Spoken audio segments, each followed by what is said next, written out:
sudah hadir di meeting kali ini. Ya, jadi ini aku akan tadi udah izin untuk menggunakan dari materinya akademik ya, sesuai ini yang tadi Audi juga udah umumkan, tapi mungkin terputus ya. Itu tadi pembahasan buat ujian 2 di tahun lalu, itu sudah diupload di SAO-nya Himatika. Dan mungkin kalau yang teman-teman yang udah pernah lihat juga ini ada sedikit update di pembahasannya per siang tadi gitu. Jadi bisa dilihat ada beberapa revisi gitu, kalau nggak salah di nomor 3A gitu ya. Oke, jadi aku izin pakai materi ini untuk melakukan pembahasan karena sebenarnya ini aku juga udah buka slide-slide dari Pak Agus ya. Slide-slide dari Pak Agus, slide 7, 8, 9, sama 10 yang berkaitan sama ujian 2. Tapi kan kalau aku lihat model-model soalnya itu langsung ke praktek ya. Kalau di slide ini lebih banyak teorinya gitu. Banyak hal-hal tentang teori, jadi aku rasa kita lihat dulu dari soal-soal, baru nanti di soal-soal ini ada hal penting tentang teori yang kita perlu pahami, baru dibahas lebih lanjut gitu. Oke, kita akan lihat dulu dari nomor 1 di ujian 2 ini, tahun lalu.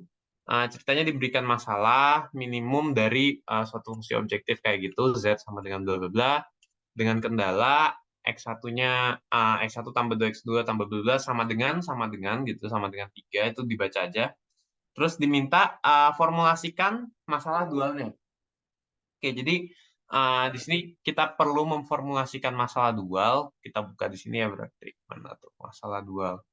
Nah ini, bentuk dual untuk masalah umum. Jadi kalau kita punya primalnya masalah minimum, dualnya akan jadi maksimum. Gitu. Nah, nanti koefisien jadi konstanta, konstanta jadi koefisien dan sebagainya. Ini sebenarnya ada alasannya kenapa begini ya, cuma aku pun nggak mendalami itu. Mungkin ini lebih ke dihafalkan aja kenapa jadi kayak gini. Langsung di soalnya berarti sekarang di sini minimum. Berarti kalau minimum dia akan berubah jadi maksimum ya tadi. Dia akan berubah jadi maksimum nih sesuai pembahasan. Ketika mula-mula minimum kita bisa ubah jadi maksimum fungsi objektif lain yaitu W.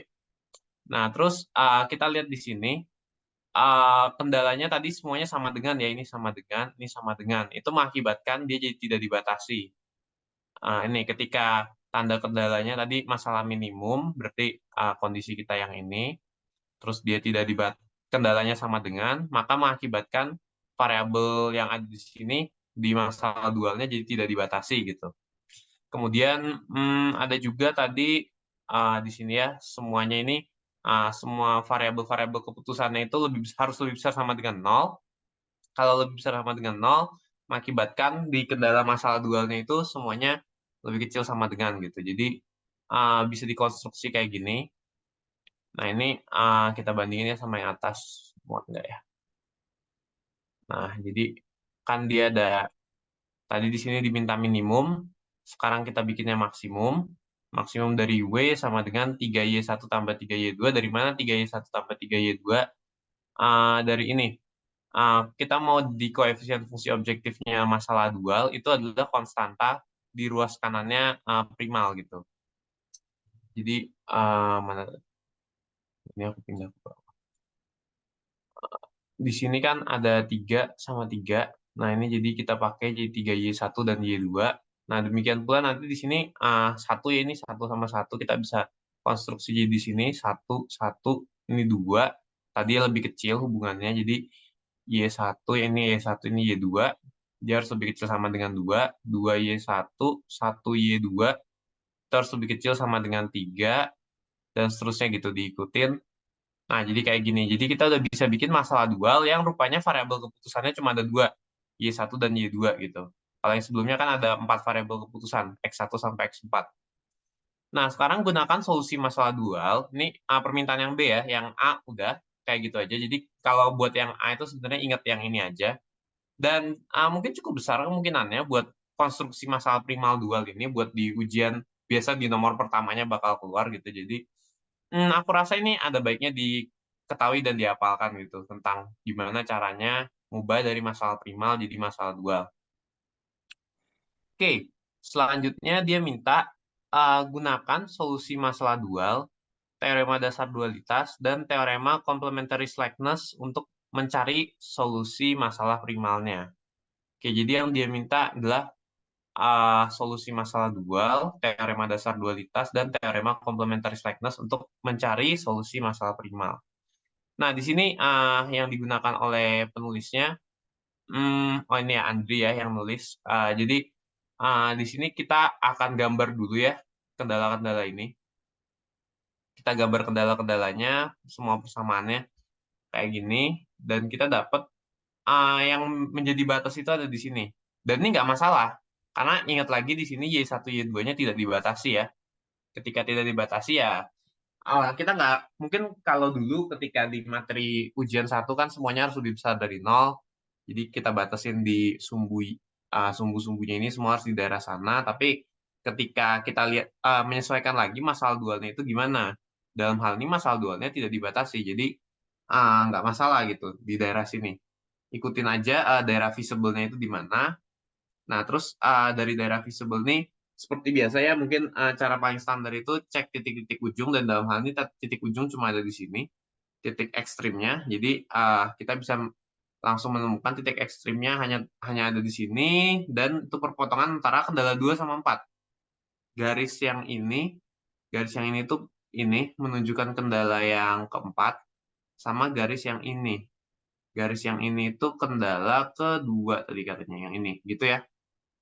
Nah, jadi uh, kita bisa melihat kendala aktif kita itu adalah yang ini sama yang ini. Sementara yang ini dan kendala 1 sama 3, kendala yang ini sama ini itu nggak aktif. Maksudnya nggak aktif itu gimana sih? Dalam artian ya ketika kendala 1 sama 3 itu nggak ada sebenarnya.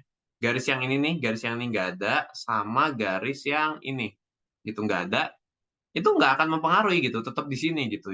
Jadi kendala 1 sama 3 itu nggak aktif. Nah, akibatnya apa? Potongan antara dapat dikatakan bahwa kendala 2 dan 4 aktif.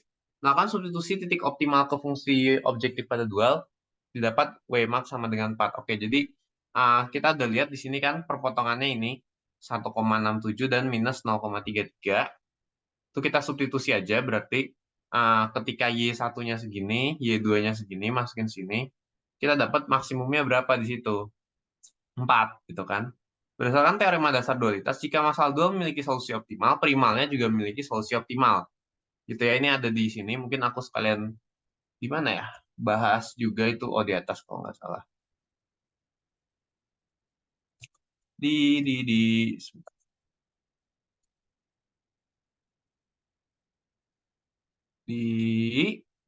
aku lupa dia taruh di mana di PPT-nya.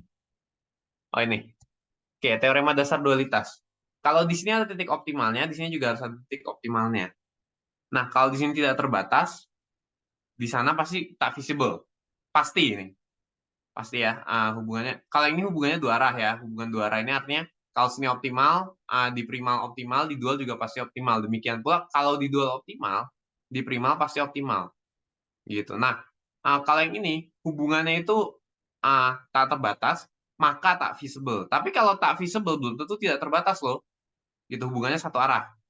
Hubungannya satu arah. Nah, kalau tak visible, dia itu bisa jadi tidak terbatas, bisa juga tidak visible juga gitu. Nah, tapi kalau bentuk homogennya itu pasti tidak terbatas, berlaku dua arah. Bentuk homogen itu intinya yang disama dengan itu semuanya diubah jadi nol. Oh ini ya, bukan disama dengan sih ya, yang uh, apa ya itu nama matriksnya. Intinya ketika seandainya ini diubah semua nih, 2, 3, 2, 2 ini semuanya jadi nol gitu. Jadi nol, nol, nol, nol, maka dia pasti tidak terbatas kayak gitu. Ya, jadi aku lebih suka sebenarnya prinsip dasarnya yang ini sih, dua ini. Dua ini optimal pasti optimal, tak terbatas pasti tak visible. Gitu. Jadi kalau yang aku pegang itu dua ini. Nah, terus kalau tak visible kita bisa menyimpulkan apa? Ya, aku cuma bisa menyimpulkan kalau di antara primal ataupun dualnya tak visible, di situ yang jelas nggak mungkin optimal gitu aja. Lebih ke cara pendekatannya gitu. Kalau di sini tidak visible, di primal ataupun dual itu tidak visible, maka di satunya pasti nggak mungkin ketemu optimal gitu. Ya antara nggak terbatas atau nggak visible kayak gitu. Oke, jadi kayak gitu aja. Ini tentang dualitasnya, solusinya itu gimana? Kalau di sini, di sananya apa? Kalau di sini apa, di sananya apa kayak gitu. Oke, di sini kita lanjut lagi.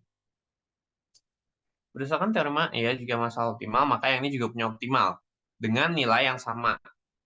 Nah, sekarang teorema complementary slackness. Nah, ini juga complementary slackness ini ada asalnya dari mana, cuma aku juga lebih cenderung menghafalkan ya di sini. Ingat ini sama dengan nol dan ini sama dengan nol. Nanti di solve aja gitu. Solve yang ini sama dengan nol, ini sama dengan nol. Ini sebenarnya lebih bergunanya untuk kalau kita tahu yang ini, gimana cara kita tahu yang satunya, atau sebaliknya, kalau kita tahu yang solusi di W bintang, gimana kita tahu solusi X bintangnya, kayak gitu. Kalau kita tahu solusi di primalnya, solusi dualnya itu kayak gimana, sama juga kalau kita tahu solusi dualnya, solusi primalnya itu kayak gimana. Gitu. Nah, jadi aku menghafalkannya ini ya, menghafalkannya yang bagian dasarnya. Persamaan yang ada di bawahnya ini intinya kan kita ngambil per barisnya ini gitu. Nanti ketika dia udah jadi matriks sama dengan nol gitu ya. Berarti yang ini harus nol, ini harus nol, ini harus nol dan seterusnya gitu. Yang diambil di sini kan sebenarnya kayak gitu. Nah, jadi jika kendala n di dual tidak aktif, maka di solusi xn di solusi primals bernilai sama dengan nol. Oke, jadi di sini kendala yang nggak aktif itu adalah kendala 1 sama 3. Jadi keduanya itu nggak penting. Kalau di masalah dual, nggak ada kendala ini pun nggak akan mengubah hasil gitu. Nggak ada kendala yang ke-1 dan ketiga, nggak ada kendala ke-1 dan ketiga itu nggak akan mengubah hasil. Jadi dalam hal ini artinya di masalah primalnya X1 dan X3-nya itu nol gitu. X1 dan X3 jadi nilai yang tidak berarti. Ini langsung aja dihapus gitu. Langsung aja dihapus, kita cuma berurusan sama X2 dan X4. Gitu mana ya tadi? Ini. X1 sama X3-nya nol. Ya udah. Nah, jadi sebenarnya bisa kita gunakan masukin ke rumus ini ya. CT dikurang kalau kita lihat teorema complementary slackness harusnya ngitungnya gini ya berarti. CT itu kan yang berkaitan sama W ya. C itu kendala yang ada di W. Sebentar. Di mana ya? Ini. Sorry. C itu kendala yang di X, B itu yang di W. Oke. Nah, jadi CT dikurang C transpose itu maksudnya. C transpose itu berarti yang ini 33 ya. Sebentar. Sorry. Aku nyocokin modelnya aja deh langsung. Ini ya. Z sama dengan CTX. Oke, kita kendala. CT, CT-nya itu berarti 2322 gitu. Sebenarnya bisa pakai yang ini gitu. 2322 itu CT-nya, kemudian ah di sini dia katakan dikurang W bintang T kali A baru dikalikan dengan X bintang terus sama dengan 0. Di situ kita bisa ketemu X bintangnya sebetulnya. CT dikurang W bintangnya tadi kita udah tahu ya W bintangnya dari grafik ya. Di sini metode pendekatan yang dipakai metode grafik. Meskipun sebenarnya kan kalau nyari kayak gini bisa juga ya kita gunakan cara simplex juga sebetulnya bisa. Nah, di sini kita gunakan grafik karena variabelnya cuma dua, enak bisa digambar grafik pakai cara secara geometris ketemu gitu. Jadi tadi kita dapat W bintangnya itu kan ini ya, W1. Ntar, W bintangnya itu adalah Y1, Y2 doang ya? Oke nih. 5/3 min 1/3. Jadi, uh, misalkan nih masing-masing secara berurutan merupakan solusi visible dari masalah primal dual. Oke, jika optimal maka kayak gini. Jadi dikurang W bintang transpose. Ini udah ditranspose ya yang tadi yang 5/3 dan minus 1/3. 5/3 minus 1/3 dikali A. A ini matriks yang mana? Cocokin dulu. Nih, AX lebih besar dari B pada masalah primal atau yang nih A transposnya ya kali ini. Jadi kalau di sini kan kita maunya A ya, mana tadi? A, oke. Jadi kita lebih enak lihat masalah primalnya aja. Ini kita kali dengan kendala yang ada di sini. 1 1 2 1 1 2 2 4 kayak gitu. Nah, nanti ini ketika dikalikan dengan X bintang, mana tadi? Nah, ini ketika dikali dengan X bintang harus sama dengan 0. Kayak gitu. Jadi uh, ini dikalikan X bintangnya itu kan nanti jadi kayak X1, X2, X3, X4 yang optimal gitu. Nah, jadi ini kita hitung dulu, sebenarnya bisa dihitung, nanti kan jadi sesuatu yang 4 kali 4 kayak gini. Jadi nanti kita dapat ini sama dengan 0, kita tahu hubungan X1, X2, X3, X4-nya, kemudian tinggal masukin salah satu persamaannya bisa ketemu. Nah, tapi di sini diambil cara yang lebih sederhana ya. Jadi nggak bermain dengan rumus, langsung aja karena kita tahu X1 sama X3-nya 0, sini pakai sistem persamaan biasa gitu. Ini udah dicoret, dicoret, dicoret, dicoret. Kita punya dua kendala dengan dua informasi, di sini tinggal substitusi atau eliminasi aja gitu. Kita punya persamaan kayak gini, langsung substitusi eliminasi dapat ini. Kayak gitu juga bisa sebetulnya ya. Sehingga solusi primalnya diberikan oleh ini dari hasil substitusi eliminasi aja, kayak misalkan ini 2 dikali 2 jadi 2, 8, 6. Terus yang persamaan 2 dikurang persamaan 1 ini habis. 8 kurang 2 jadi 6x4 sama dengan 3, x4-nya setengah gitu. Substitusi dapat x2-nya 1 gitu aja sih. Nah, dicek rupanya z-min-nya sama gitu. Oke, jadi bener nih. Oke, jadi ini cara nyari satunya ya. Jadi uh, informasi tentang kendala aktif dan tidak aktif ini cukup membantu buat menyelesaikan soal ini gitu.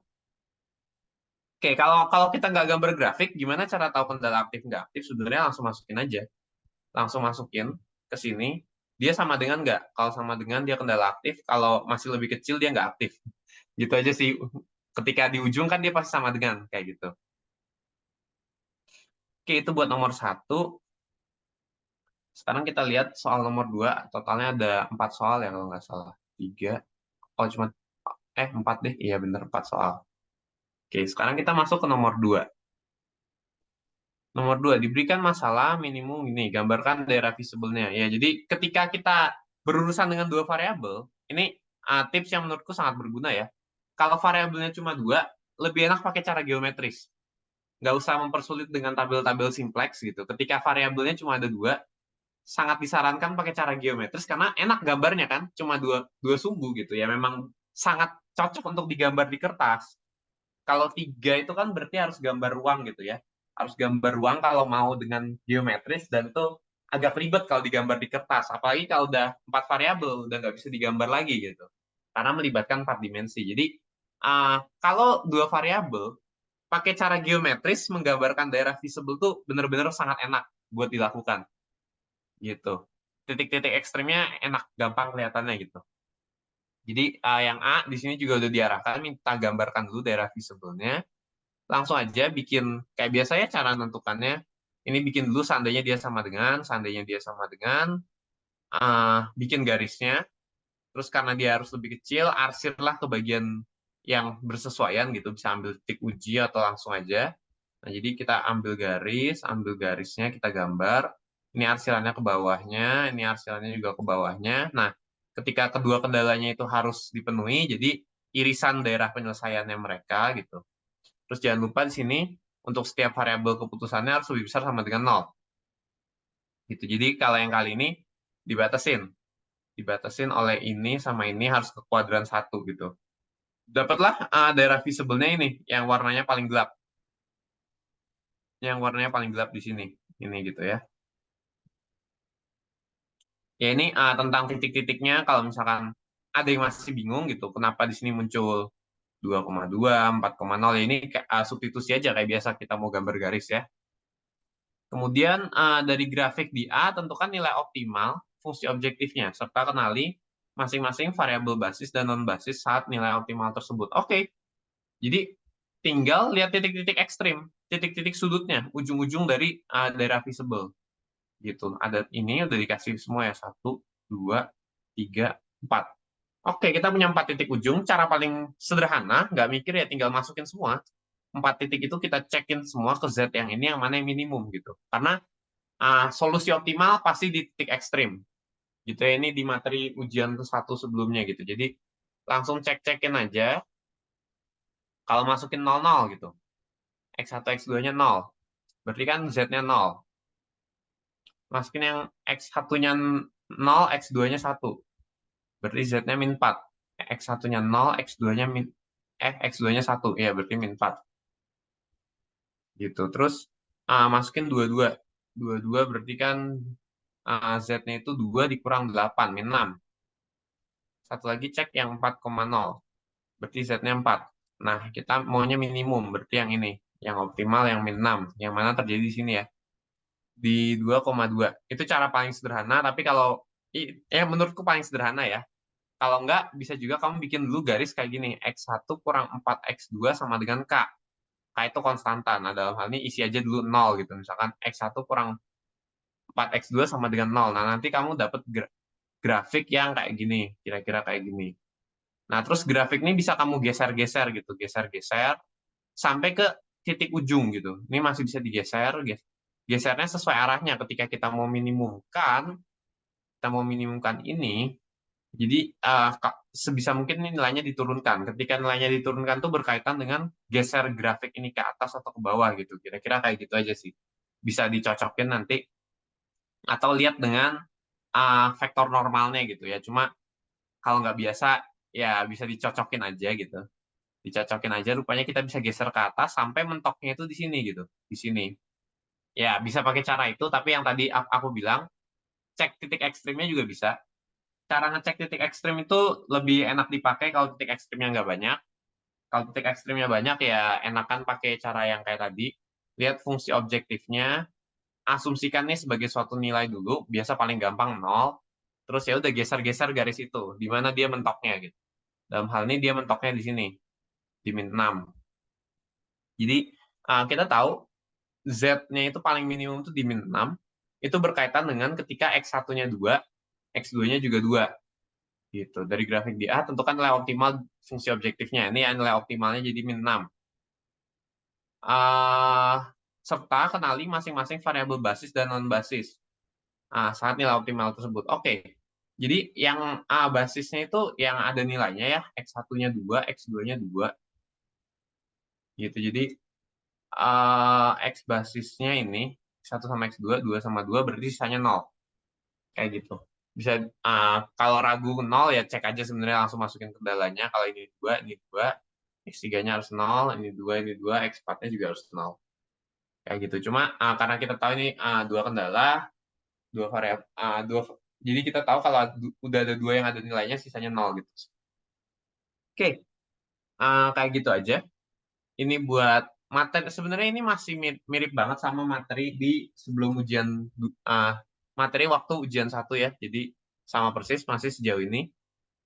Terus yang C, gunakan analisis sensitivitas. Oke, ini baru masuk ke materi kita ya, analisis sensitivitas. Analisis sensitivitas itu ada di sini ya, kalau nggak salah di bawah-bawah. Ya, ini analisis sensitivitas. Oke, dia minta apa? Gunakan analisis sensitivitas beserta alasannya untuk memperkirakan perubahan titik optimal beserta nilai optimalnya jika soal berikut adalah dua soal terpisah. Oke, jadi yang jika ini atau jika ini. Jadi ketika yang dua terjadi, yang satu nggak terjadi. Ketika yang satu terjadi, dua nggak terjadi. Ya, terpisah aja gitu intinya sih. Oke, koefisien biaya X1 pada fungsi objektif berubah menjadi 0. Oke, yang di sini berubah jadi 0. Jadi Z-nya itu sesederhana cuma minus 4X2. Kayak gitu.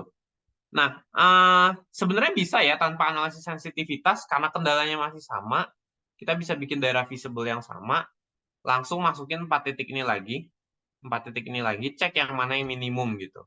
Cek yang mana yang minimum, nanti dapat gitu. Sebenarnya bisa seperti itu, tapi kita gunakan analisis sensitivitas. Di sini juga dibahasnya dengan analisis sensitivitas. Dengan menerapkan metode simplex pada bentuk baku minimum di B, jadi ini kan di B udah dibikin jadi bentuk baku ya. Ingat bentuk baku itu intinya ini, yang lebih kecil sama dengan, lebih besar sama dengan, semuanya di kendalanya itu semua diubah jadi sama dengan gitu. Dan variabel-variabel keputusannya semua harus lebih besar sama dengan 0. Gitu, itu bentuk baku. Cara ngakalinnya yang ada di sebelum ujian 1, jadi bisa diingat-ingat lagi kalau udah lupa. Dengan menerapkan metode simplex pada bentuk baku minimum di B, dapat tabel simplex optimal kayak gini ya tadi. Nih, X1 sama X2-nya 2. Di sini min 6 nilai Z-nya. Ininya kita harus set jadi 0. Z itu kita ubah, kita nyatakannya dalam X3 dan X4. Ya, ini sebenarnya penurunannya dari aljabar yang waktu itu aku pernah ceritakan.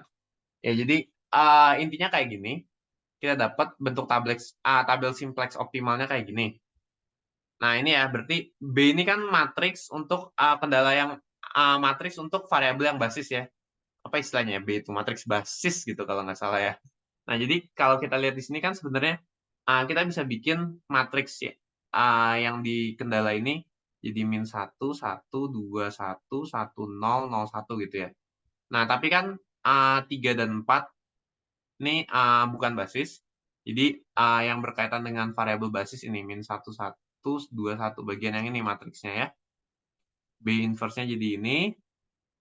Terus langsung analisis sensitivitas ada juga aslinya ya sebenarnya dari mana. Tapi di sini mungkin juga pada akhirnya lebih nyaman kalau kita hafalkan ketimbang setiap kali kita turunin, setiap kali kita turunin. Jadi dihafalkan aja ini tentang kalau yang berubah apa nih? Koefisien biaya C, vektor ruas kanan B. Oke, jadi yang berkaitan dengan fungsi ini ya, C sama B. Aku kurang hafal notasi, mohon maaf nih. Oke, jadi ini ya. Jadi kan kalau yang tadi yang berubah di Z-nya ya, berarti yang berubah itu C-nya. Gitu. Jadi kita masuk ke yang ini. Perubahan pada vektor koefisien biaya C. Gitu. Jadi ketika berubah diberikan kayak gini. Selanjutnya CJ aksennya kayak gini. Ini bisa dibaca ya, ini banyak variabelnya. Mungkin kalau teman-teman nggak terbiasa dengan baca variabel, memang latihan lebih baik langsung dari soal gitu. Langsung dari soal. Nah, di sini langsung diterapkan CB B inverse kali AJ dikurang C yang non basis ya. C basis. Ini dihitung aja ya, dihitung di sini. Terus ini B inverse B-nya, B-nya kan yang tadi dihitung juga 2,2. Nah, jadi sekarang yang I1 kondisinya ketika yang ini berubah, CB-nya ya, C basis yang terkait dengan basis kan ya 1 sama min 4. Yang ini nggak usah dilihat. Nah, sekarang berubah menjadi 0, min 4 gitu kan. CB aksennya jadi 0, min 4. Nah, ini untuk penulisannya secara umum kan diberikan dulu ada deltanya gitu. Jadi di sini ditulis 1 ditambah delta, min 4. Delta ini nanti perubahan gitu ya. Selanjutnya kita bisa lihat berapa gitu. Kalau mau jadi 0 kan berarti 1 tambah delta harus sama dengan 0, berarti deltanya min 1. Gitu. Tabel simplex awal akan tetap optimal jika yang ini ketika diganti jadi yang aksen, itu harus semua elemennya lebih kecil sama dengan 0. Kayak gitu. Nah, jadi di sini bisa dihitung aja ya. Ini dimasukin kayak gini. Jadinya kan min sepertiga delta, min 4/3 itu harus lebih kecil sama dengan 0. Jadinya min 5/3, sepertiga delta harus lebih besar sama dengan min 5/3. Deltanya harus lebih besar sama dengan 5. Terus dari ini dikalikan ke sana buat ini ya, suku keduanya. Jadinya 2/3 tambah 2/3 delta min 4/3 harus lebih kecil sama dengan 0. Jadi 2/3 delta harus lebih kecil sama dengan berapa ini? 3.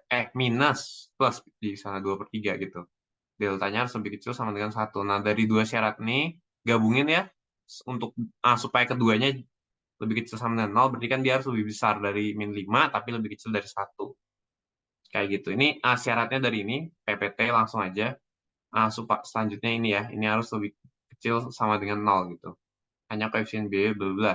Ya, jadi ini lebih ke dihafal. Sebenarnya ya asalnya dari diturunkan aja kayak biasa. Gimana orientasinya kan sebenarnya tujuannya batas supaya titik optimal tetap sama. Jadi kondisinya ketika ada perubahan kan ada 3 kemungkinan ya.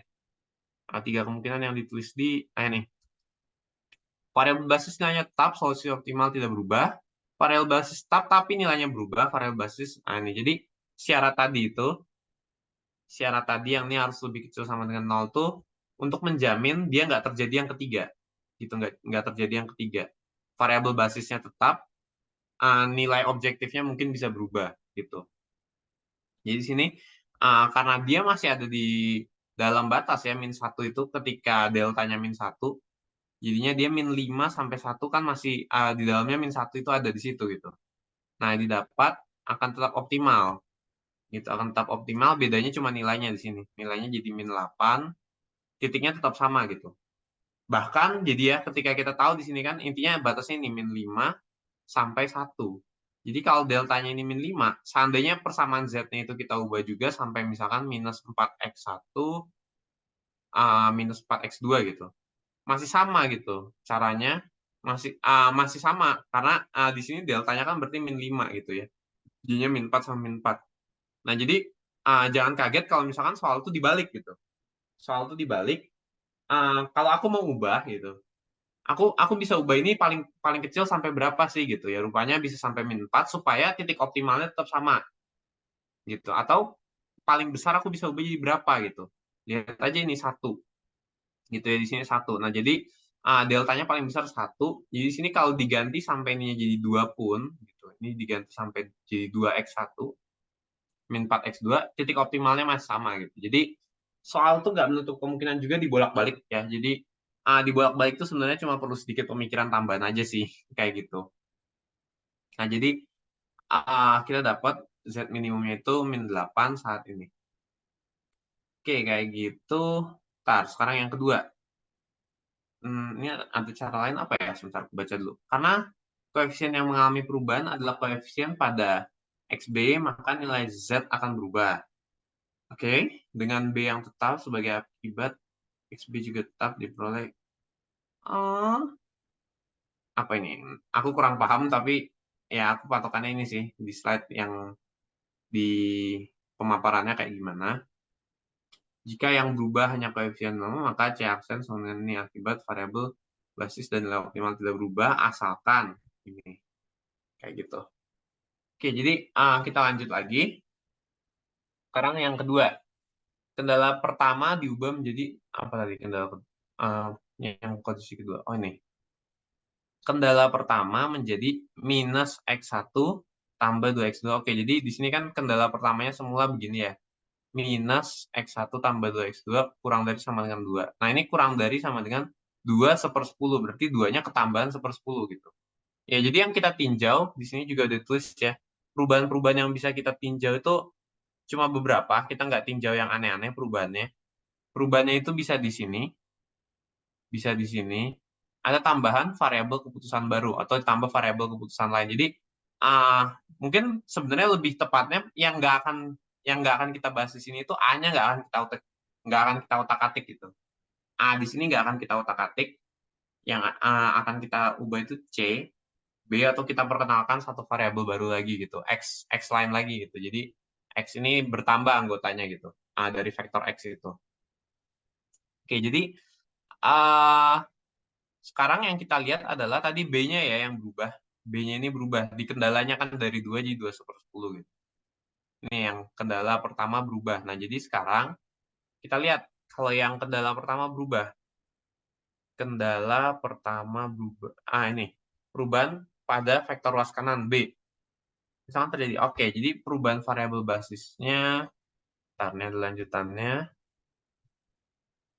Perlihatkan sensitivitas. Oke, jadi ada hubungannya ya sebenarnya dari variabel keputusan X dengan variabel keputusan W. Ini ada penurunan dan sebagainya. Tapi yang jelas di sini perubahan variabel basisnya adalah ini, asalkan dipenuhi ininya lebih besar sama dengan 0. Jadi kita cek dulu. Di sini, kalau di pembahasan dituliskan, kayak akan tinjau perubahan dari B-nya mula-mula 2 sama 4, jadi 2 ditambah suatu delta. Dalam hal ini tadi aku bilang 2-nya ini ketambahan seper 10, jadi deltanya ini seper 10. Gitu.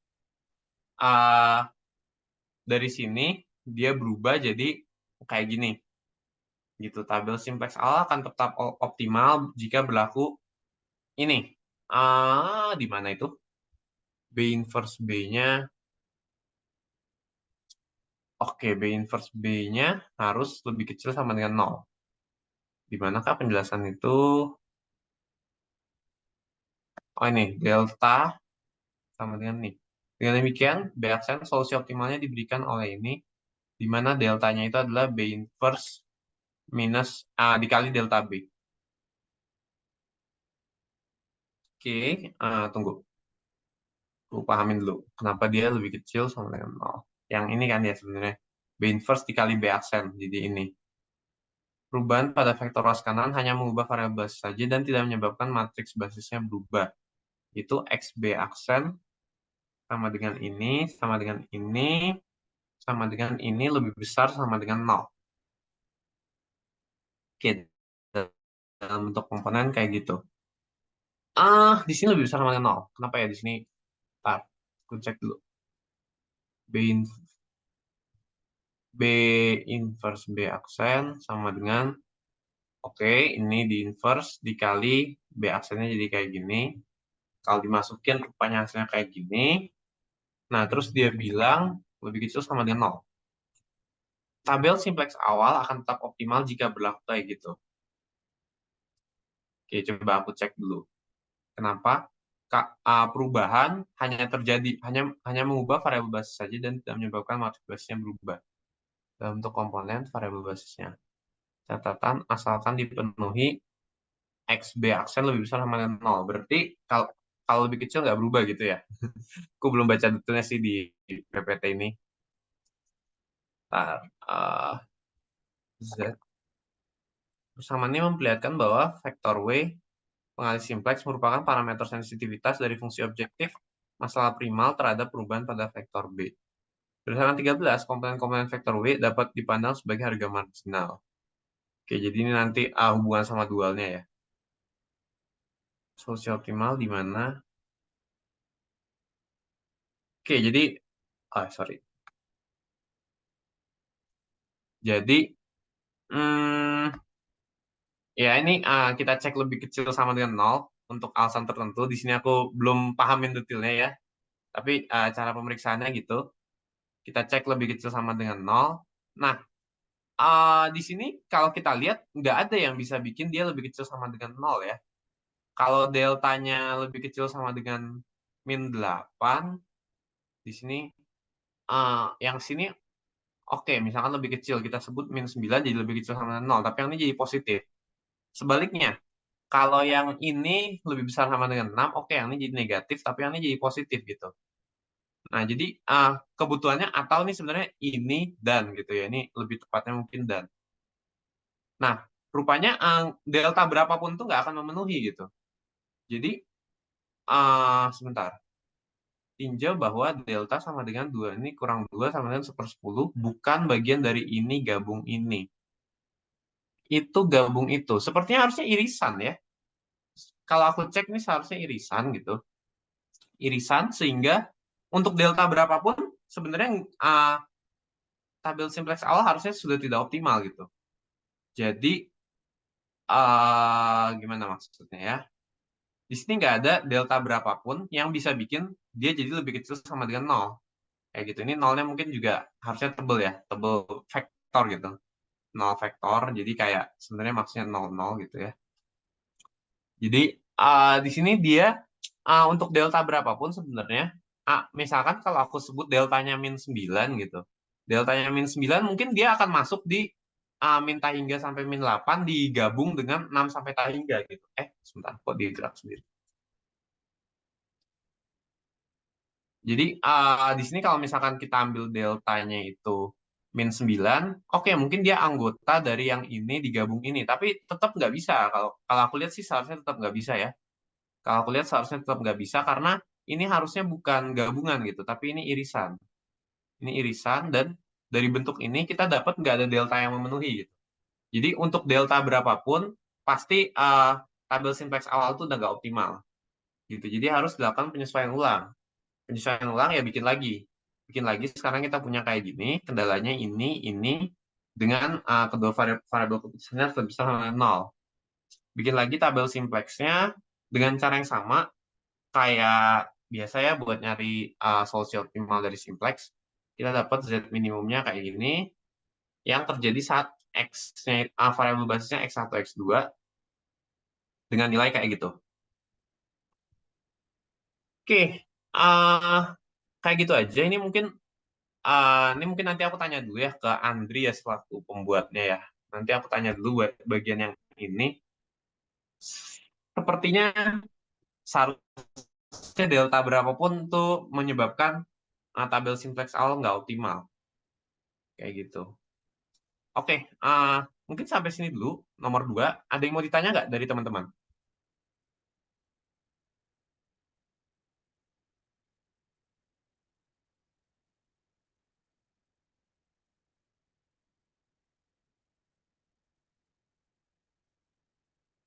Nggak ada? Oke, kalau nggak ada kita lanjut ke nomor 3. Diberikan masalah, kita mau cari, oke ini nggak ada kendalanya ya. Nggak ada kendalanya, minimum dari suatu fungsi yang bergantung dua variabel, x1 sama x2, kayak gini cara nilainya. Oke, misalkan masalah di atas, diselesaikan secara iteratif dengan tebakan awal titik 1,1. Nah, jadi kita harus tunjukkan bahwa titik 1,1 itu bukan merupakan solusi optimal. Bolehkah memilih arah P segini sebagai arah pencarian titik yang lebih baik? Jelaskan jawaban Anda. Oke, pertama kita kasih tunjuk dulu dia bukan solusi optimal. Cara paling sederhana buat menentukan dia, oke di sini udah kelihatan ya, kita pakai grad di sini, dan turunan kedua matriks hash di situ. Nah, jadi cara paling gampang buat menunjukkan dia bukan solusi optimal itu adalah dia bukan titik ekstrim, gitu. Titik ekstrim itu belum tentu optimal. Tapi kalau yang optimal itu pasti suatu titik ekstrim. Kayak gitu, itu konsepnya ya. Ini sebenarnya mirip kayak matematika TPB, matematika 1A ya kalau nggak salah, di TPB matematika dasar. Tapi kan kalau matematika dasar mungkin kita cuma bicara satu peubah ya. Satu peubah kita mau nyari nilai minimumnya atau nilai maksimumnya. Kalau dulu kita carinya dengan cara turunan gitu. Nah, kalau ini grad, grad ini kan sebenarnya dalam tanda kutip turunan juga sebenarnya. Turunan tapi terhadap berbagai peubah. Kayak gitu. Nah, jadi cara paling gampang untuk menunjukkan ini bukan solusi optimal, dia bukan titik yang stasioner. Gitu. Dia bukan titik ekstrim. Caranya ya kita lihat turunannya gitu. Kita lihat turunannya yang ini dulu. Kita turunkan terhadap X1, seandainya perubahan terjadi sepanjang X1-nya dengan X2-nya tetap gitu kan. Do, jadi do F per do X1 gitu ya. Jadi X2, kalau kalau nurunin kayak gini itu X1-nya kita anggap sebagai variabel, X2-nya ini kayak suatu konstan aja, ada suatu nilai di situ K.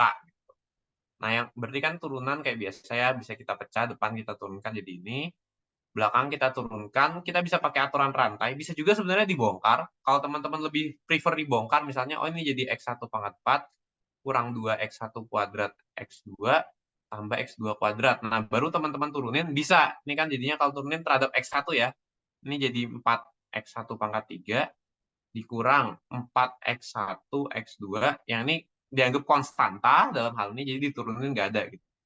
4x1 pangkat 3 dikurang 4x1 x2 ini sama ya. Tapi kalau yang dengan cara penulisan seperti ini itu kelihatan dia gunakan aturan rantai gitu. Aturan rantai berarti kan kita turunkan dulu terhadap bagian yang ada dalam ini. Jadi ibaratnya kita punya sesuatu A kuadrat gitu, kita turunkan terhadap A, jadinya kan 2 dikali ini gitu. 2 dikali X1 kuadrat dikurang X2.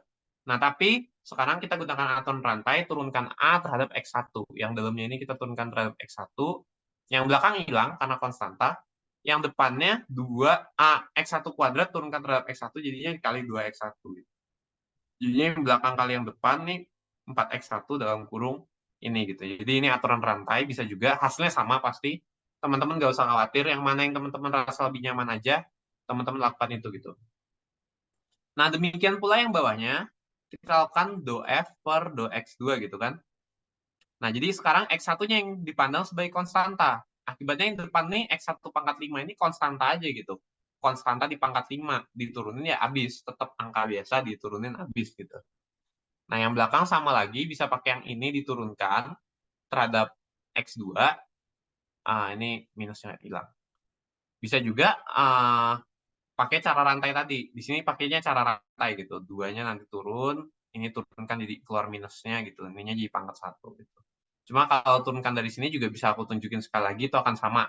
Jadi teman-teman nggak usah khawatir. Yang teman-teman rasa lebih nyaman aja, kalau nggak biasa dengan aturan rantai, turunkan dari sini aja. Ini X1 doang, habis konstanta. Yang ini turunkan terhadap X2, yaitu X2-nya hilang, jadi min 2X1 kuadrat. Yang ini turunkan terhadap X2, jadinya plus 2X2. Kayak gitu, sama ya dengan yang ini. Kayak gitu. Nah, oke, kita udah dapat turunan dia. grad ya, grad perubahan terhadap X1 dan X2. Nah, kalau dia merupakan solusi optimal, seandainya 1,1 ini merupakan solusi optimal. Kalau dia solusi optimal, maka dia pasti harus titik ekstrim. Dia pasti harus titik ekstrim. Kalau dia titik ekstrim, artinya ini gradnya itu 0. Gitu, gradnya harus 0. Ketika kita masukin 1 di sini ya, 1, 1, 1, 1, 1, 1. Ntar, mana ya? Min 10 grad F 1,1 dikali PK. Ntar, ketika kita masukin 1, oh ya ini ya, di sini yang bikin nggak 0. Tadi aku sempat bingung, loh ini 0, ini 0 dikaliin kok. Oh ini nih, benar nih. Jadi nggak 0, gitu. Nggak 0 karena ini ya ada 5-nya. Artinya apa ini sebenarnya? Kalau yang ini, yang do terhadap X2 itu 0. Do terhadap X2 0 artinya mungkin saja, mungkin ya, karena kan tadi aku bilang, kalau dia uh, titik ekstrim, dia belum tentu optimal. Tapi kalau dia optimal, dia pasti titik ekstrim gitu. Nah, jadi di sini kita udah lihat dia itu ekstrim terhadap X2. Artinya apa, Kak? Kalau kita gambar nih ya, ini fungsinya karena masih dua pengubah, aku bisa gambar kayak 3 dimensi gitu. Aku bisa gambar kayak ini X1, ini X2, terus ini nilai dari F-nya gitu. Nah, di titik 1,1 gitu, 1,1 misalkan di sini, kalau aku bergerak sepanjang X2, artinya aku bergerak ke kiri atau ke kanan, itu uh, perubahannya 0, gradiennya 0. Artinya di sini dia udah bisa jadi dia itu udah minimum terhadap perubahan di X2, tapi bisa juga maksimum ya, karena kan titik ekstrem itu bisa minimum bisa maksimum. Gitu. Jadi mungkin aja terhadap X2 dia memang udah optimal, udah nggak perlu digeser X2-nya. Tapi kita lihat perubahan terhadap X1-nya 5, masih positif gitu. Masih positif, artinya kita bisa dari 1,1 ini, dengan kita kurangin nilai X1-nya, nilainya akan tambah kecil gitu. Karena gradien ini kan positif. Gradien terhadap X1-nya positif, artinya dengan kita turunin X1-nya, nilai dia akan turun. Gitu. Jadi di sini belum optimal, masih bisa lebih kecil lagi gitu. Belum minimum. Kayak gitu aja sih sebenarnya gambarannya ya. Nah, sekarang pertanyaannya, bolehkah memilih arah min 2,3 sebagai arah pencarian titik yang lebih baik gitu? Oke, jadi boleh nggak sih kita geser dari titik 1,1 ini, kita geser ke arah yang minus 2 sepanjang sumbu X1 dan 3 ke sepanjang X2. Jadi kayak ke belakang gitu, ke belakang atas. Ya, kayak gitulah kira-kira gambarannya. Boleh nggak ke situ? Nah, sebenarnya kan sesederhana kita ngecek dia naik atau turun gitu ke arah situ. Sesederhana itu kita ngecek di sana ke arah sana, dia itu naik atau turun gitu. Kalau dia naik, ya jangan gitu. Itu nggak akan tambah kecil, yang ada tambah gede gitu kan. Jadi kalau bicara tentang boleh atau enggak, itu kita tinggal cek ke arah sana itu dia naik atau turun. Ini ada di apa ya, Mafek ya kalau nggak salah. Kita punya suatu titik, kalau di matematika apa tuh Mafek itu Ale kalau nggak salah ya, aljabar linear elementer. Nah jadi kita ngecek aja gitu dengan posisi kemiringannya dia saat ini di sana itu kan ini ya 5,0. Kita proyeksikan ke arah gerak minus 2,3 gitu. Proyeksikan perkalian dot tuh buat proyeksi ya, minus 2,3. Nah, jadi ke arah sana pergeserannya itu rupanya negatif ke arah sini gitu. Jadi dengan grad kemiringan segini kita proyeksikan ke arah sini, rupanya didapat hasil negatif gitu ya. Kita dotkan, rupanya hasil negatif. Gitu. Kalau mau lebih presisi, kalau misalkan mau ini menggambarkan kemiringannya, berapa perubahan persatuan ininya, PK-nya ini bisa dinormalisasi kan, sesuai caranya di Mafek atau Ale itu gitu. Ini dinormalisasi supaya jadi besarnya 1. Nanti ini melambangkan, oh penurunannya seberapa besar gitu persatuannya gitu. Nah, cuma di sini yang jelas negatif. Kita nggak peduli dia berapa besarnya, pokoknya negatif, artinya dia turun ke arah ini, minus 2,3. Kalau turun, ya udah, berarti ini bisa dijadikan arah pencarian yang oke gitu. Kan pertanyaannya cuma, bolehkah memilih arah ini? Boleh, sebetulnya boleh-boleh aja gitu. boleh memilih arah itu sebagai arah pencarian titik yang lebih baik. Cuma mungkin nggak standar ya. Jadi pemilihannya ini tuh memilih arah itu bebas sebetulnya ya, bebas selama itu memang.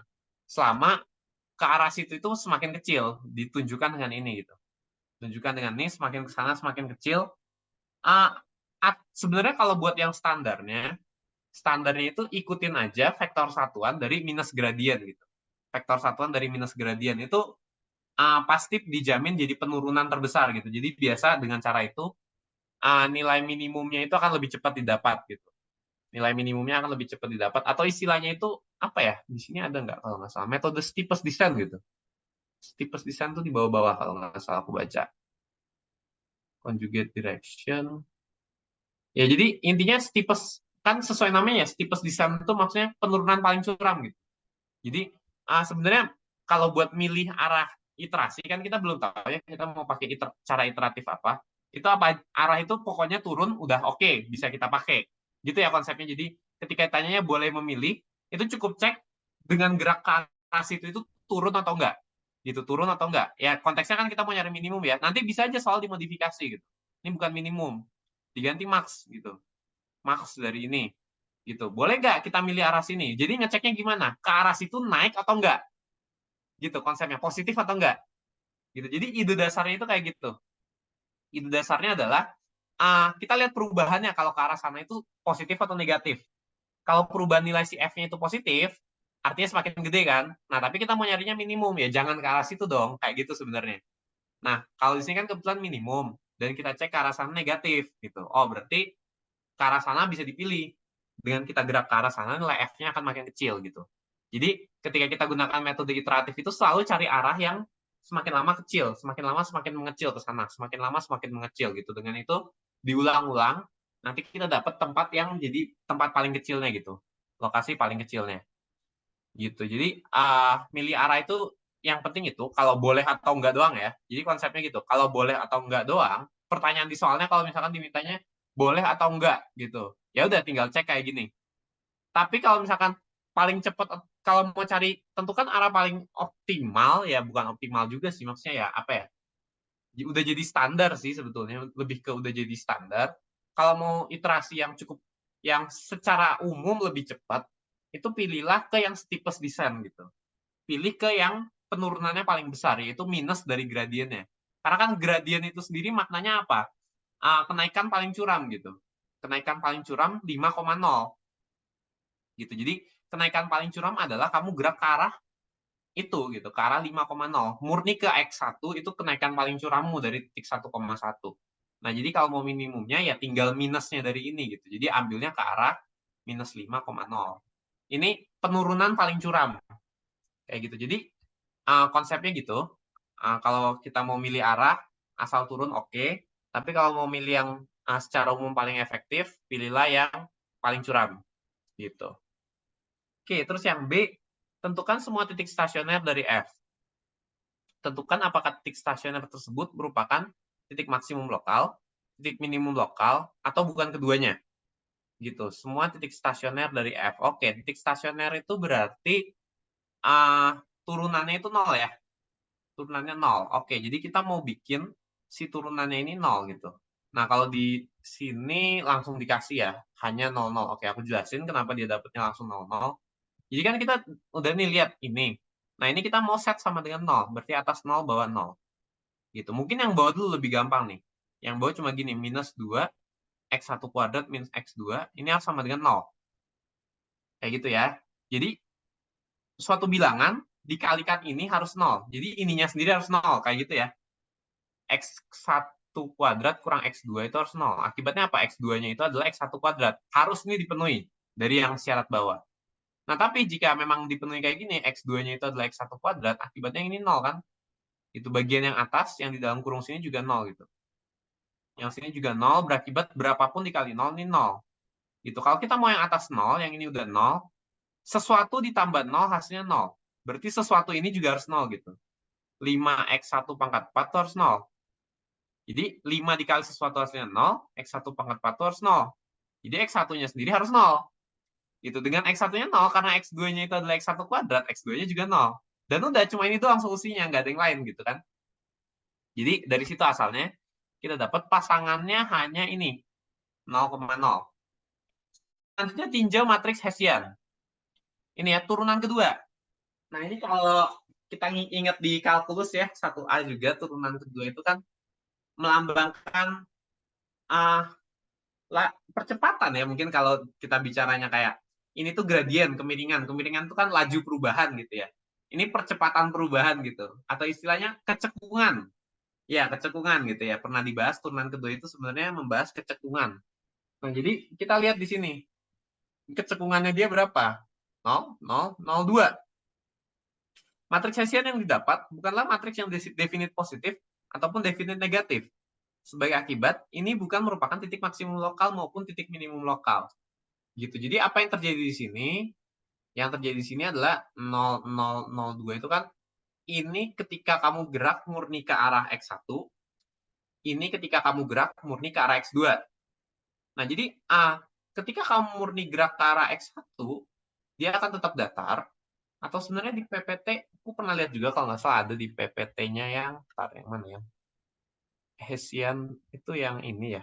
Sorry. Ya pokoknya konsepnya itu di sini adalah kita gerak ke arah ini, dia nggak akan berubah. Turunannya oke, di 00 turunannya dia udah 0 sama 0 ya. Nah sekarang perubahannya juga 0. Berarti kita bisa bilang ke sini itu dia nggak akan tambah tinggi, murni ke arah X1, dia nggak akan tambah tinggi ataupun tambah rendah. Sementara kalau yang ke sini, sekarang ini akan datar, tapi dia cekung gitu, dia cekung ke arah X2 ya. Ini jadi kalau aku gambar terhadap X2, F-nya gitu, X kuadrat, sorry. Kalau aku cuma gambar 2 dimensi terhadap X2, di sini F-nya, kalau dari 0,0, misalnya ya suatu nilai sembarang kita anggap aja 0, nanti dia akan cekung ke atas gitu. Dia akan memiliki kecekungan ke atas. Oke, jadi ke sini tambah tinggi. Karena tambah tinggi, udah jelas yang ini tuh bukan titik maksimum. 0,0 itu bukan merupakan titik maksimum lokal. Kayak gitu, karena informasi dari yang ini. Gitu. Tapi, jika kita lihat yang lain juga, dia nggak akan turun kemana-mana. Sini, sini, sini, dia nggak akan turun. Gitu. Baik mau gerak murni ke arah X1, atau ke X1 terhadap sekitarnya, kiri kanannya. Nah, kan kalau 0 ini apa? Turunan terhadap X1, terus turunkan lagi terhadap X2 gitu. Nah, jadi dia nggak ada kecekungannya gitu ke arah lainnya gitu. Dia arah ini dia akan cekung ke atas, sementara di arah lain dia nggak akan cekung gitu. Jadi sebenarnya mungkin aja dia jadi minimum, tapi minimumnya itu di mana sih ada di PPT ku. Aku ingat Pak ini pernah nulis. Pak Agus di PPT-nya pernah nulis, tapi aku tidak ingat dia taruh di mana.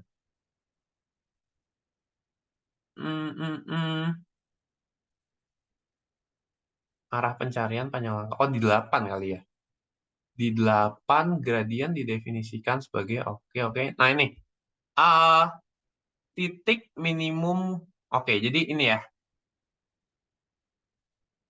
Dia bukan titik minimum lokal tegas. Dia bukan titik minimum lokal tegas. Karena apa? Karena di samping-sampingnya itu dia sama gitu. Di sekitarnya dia, nilai yang ada di sekitarnya dia yang tidak ke arah X2, itu nilainya sama gitu. Sama rendahnya dengan dia. Jadi dia bukan titik minimum lokal tegas. Karena kan bedanya tegas atau enggak itu cuma ada sama dengan atau enggak gitu. Terus diperjelas di bagian yang mana ya? Yang melibatkan turunan kedua. Sebentar. Ada juga di sini. Nah, ini nih coba kita baca. Diberikan fungsi skalar, jika ini merupakan minimum lokal, maka untuk setiap ini berlaku turunannya dikali perubahan jarak itu harus positif atau sama dengan 0. Nah, ini tadi udah dipenuhi sebenarnya kan, karena kalau di soal kita kan ini 0 ya, turunannya 0, dikalikan suatu sembarang D positif, jadi 0. Jadi dalam hal ini masih persis sama dengan gitu. Karena kan di sini ditulisnya bukan tegas lebih besar ya, tapi lebih besar sama dengan gitu. Nah, terus kita lanjut ke sini, ke yang kedua. Jika ini dikali suatu D, itu 0, dalam hal ini itu ya, benar ya. Ini kan turunan pertamanya tadi 0 sama 0 gitu. Nah, sekarang maka D transpose kali turunan keduanya kali D ini harus lebih besar atau setidaknya sama dengan 0. Kayak gitu. Hal khusus jika ini merupakan titik interior dalam yang berkaitan dengan kasus optimasi tanpa kendala, ini sama dengan 0. Untuk setiap daerah visible D kuadrat ini harus lebih besar sama dengan 0. Kayak gitu. Jadi, kalau aku lihat di sini, yang ini tuh sebenarnya masih mungkin jadi minimum lokal. Kalau lihat ininya ya, lihat bentuk matriks Hessiannya, dan kita bandingkan dengan yang ini, lebih besar sama dengan 0, dari si ininya ya, untuk suatu D, anggota R pangkat N, berlaku jika untuk setiap vektor arah visible di ini berlaku kayak gini, maka ini harus lebih besar sama dengan 0. Oke, aku paham, aku paham. Oke, jadi di sini dia juga bukan minimum lokal, sorry. Kenapa? Karena kalau kita gerak di arah ini kan dia kecekungannya positif. Berarti, sebentar. Turunan keduanya dikalikan suatu D dan D transpose ini harus lebih besar sama dengan 0. Kondisi 2 dapat diinterpretasikan bahwa matriks Hess bersifat semi-definite positif. Kalau kita lihat di sini, ini semi-definite positif ya. 0002 ini semi-definite positif. Dia memang nggak definite positif, tidak definite positif, tapi dia semi-definite positif. Ini 0. 0 masih boleh kan kalau semi-definite positif? Sebentar. Kondisi 2 dapat diinterpretasikan bahwa jika ini merupakan titik minimum lokal, maka yang terjadi ini. Oke, mungkin yang ini juga aku akan hold dulu, karena kalau dari sini aku lihat dari matriks Hessiannya, dia itu masih mungkin untuk menjadi titik minimum lokal. Tapi di sini ditulisnya bukan. Mungkin nanti aku coba pastikan dulu juga. Oh, ini ada bukti lain. Dapat diambil sembarang epsilon lebih besar dari 0. Saat dipilih titik X1 sama dengan ini, X1 ini berarti mengacu ke X1, X2 gitu. Ini X1, X2.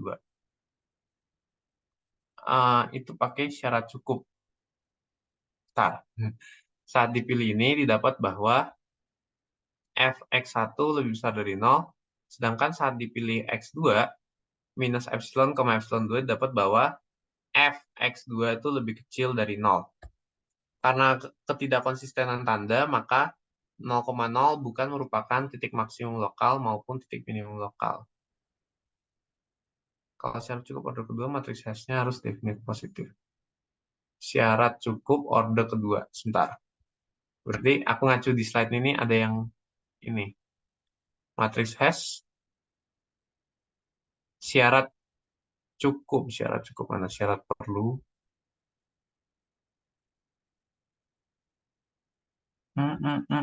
Bentuk kuadratik matriks. Gimana ya syarat cukupnya? Fungsi konveks sudah lewat. Syarat cukup order kedua. Di mana itu syarat cukup order kedua?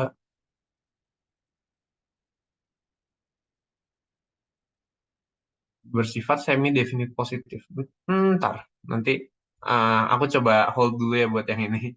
Saat dipilih X1 sama dengan ini, didapat bahwa Fx1 bisa sama dengan 0, sedangkan saat dipilih titik X2 minus ini, koma ini, didapat bahwa, oke, jadi bukti lainnya ini yang aku lebih bisa terima ya, maksudnya aku nangkep banget kalau yang ini. Jadi kita pilih suatu epsilon, perubahan gitu, kita cek kalau kita bergerak ke arah sini, nilai F-nya itu semakin besar. Tapi kalau kita bergerak ke arah sini, nilai F-nya itu semakin kecil. Kayak gitu. Jadi, dari titik ini kita bisa pergi ke suatu titik yang lebih besar, demikian pula kita bisa pergi ke suatu titik yang lebih rendah. Gitu. Kita bisa pergi ke suatu titik yang lebih rendah, jadi titik 0,0 itu bukan merupakan titik maksimum lokal maupun minimum lokal. Dia titik stasioner, titik yang datar, tapi dia bukan titik maksimum ataupun minimum lokal. Kayak gitu. Ibaratnya kalau kita bicara di satu dimensi gitu ya. Kalau kita bicara di satu dimensi, misalkan kita punya persamaan kayak gini. Nah, di sini mungkin dia datar, tapi dia bukan maksimum ataupun minimum. Karena kita bisa pergi ke kiri, dia nanti jadi lebih rendah. Kita bisa pergi ke kanan, nanti dia lebih tinggi. Kayak gitu. Oke, jadi gambarannya kayak gitu. Ini bukti lainnya ini mungkin cara yang bisa dibilang lebih sederhana. Yang ini ntar, aku masih belum terlalu nangkep tentang ini Hessiannya kayak gini. Apakah dia wajib definite positif atau ini? Coba halaman 18 slide topik 8. 17. Oh ini syarat cukup order kedua. Syarat cukup order kedua ini hanya berlaku untuk kasus optimasi tanpa kendala. Misalkan diberikan fungsi skalar, titik interior, demikian pula ini. Misalkan pula ini dan ini definite positif. Maka titik X bintang merupakan titik minimum lokal tegas dari fungsi F. Oh ya, jadi yang tadi aku bilang, di sini dia pasti bukan minimum lokal tegas. Gitu. Dia pasti bukan minimum lokal tegas karena apa? Karena kalau kita gerak misalkan ke arah X1 gitu, dia masih jadi dengan kita lihat Hessiannya ini, dengan kita lihat matriks Hessiannya 0,002, kita tahu dia bukan maksimum. Kenapa? Dia bukan maksimum karena ini ada duanya di sini. Nah, terus dia bukan minimum tegas gitu. Dia bukan minimum tegas karena 0. Di sini 0, bukan positif gitu. Jadi dia bukan minimum tegas, tapi bisa jadi minimum. Kalau aku lihat dari Hessiannya ya, bisa jadi minimum. Ini kan kalau di slide ini ya, dia itu definite positif, maka ini lokal tegas gitu. Nah, kalau dia bukan definite positif, pasti bukan lokal tegas gitu ya. Memang dia bukan minimum lokal tegas. Minimum lokal tuh kan ada yang tegas, ada yang enggak, bukan tegas ya. Di mana tadi? Di mana itu? Titik minimum. Nah, ini tadi aku bilang ya. Jadi dengan lihat matriks Hessiannya, dia pasti bukan titik minimum lokal tegas. Gitu. Tapi masih mungkin kalau aku lihat dari Hessiannya itu dia titik minimum. Jadi di sekitarnya nilainya sama dengan dia gitu. Di sekitar nilai 1,1, berapa ini 0,0, sorry, di sekitar nilai 0,0, nilainya itu masih mungkin yang lain tuh sama sama rendahnya dengan dia gitu. Jadi minimumnya itu ada di beberapa titik gitu, di suatu area tertentu gitu. Masih memungkinkan kalau lihat Hessiannya doang. Tapi yang mempertegas yang ini sih bukti lainnya ini. Bukti lainnya kan kita lihat fungsinya, bentuk fungsinya kayak gini, kita bisa ambil sembarang epsilon yang kecil gitu, atau ya sembarang epsilon berapapun, pokoknya positif, bisa kecil bisa besar. Yang kecil pun rupanya ke sini negatif, ke sini positif gitu. Jadi dia bukan titik maksimum lokal, bukan juga titik minimum lokal, kayak gitu. Oke, jadi itu yang bisa disimpulkan. Kalau dari aku konklusikan kayak gini, kalau yang dari Hessian yang kita lihat, dari Hessiannya itu dia pasti bukan maksimum lokal dan dia pasti bukan minimum tegas lokal, minimum lokal tegas gitu. Tapi dari Hessiannya kita masih bisa menduga dia itu titik minimum lokal gitu, masih bisa menduga minimum lokal tapi yang bentuknya itu gini. Sebenarnya apa sih bedanya minimum lokal tegas sama nggak tegas gitu?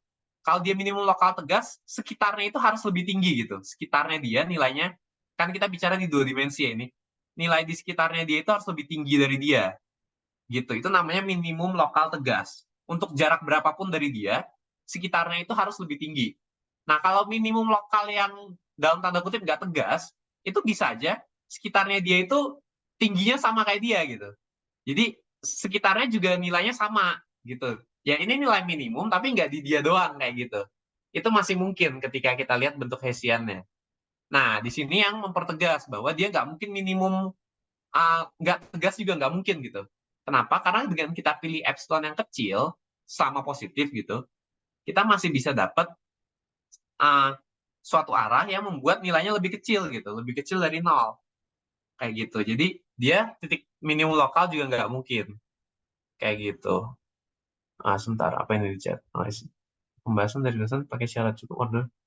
Thanks, udah diingetin kalau teoremanya buat oke ya kayak gitu sebenarnya sih.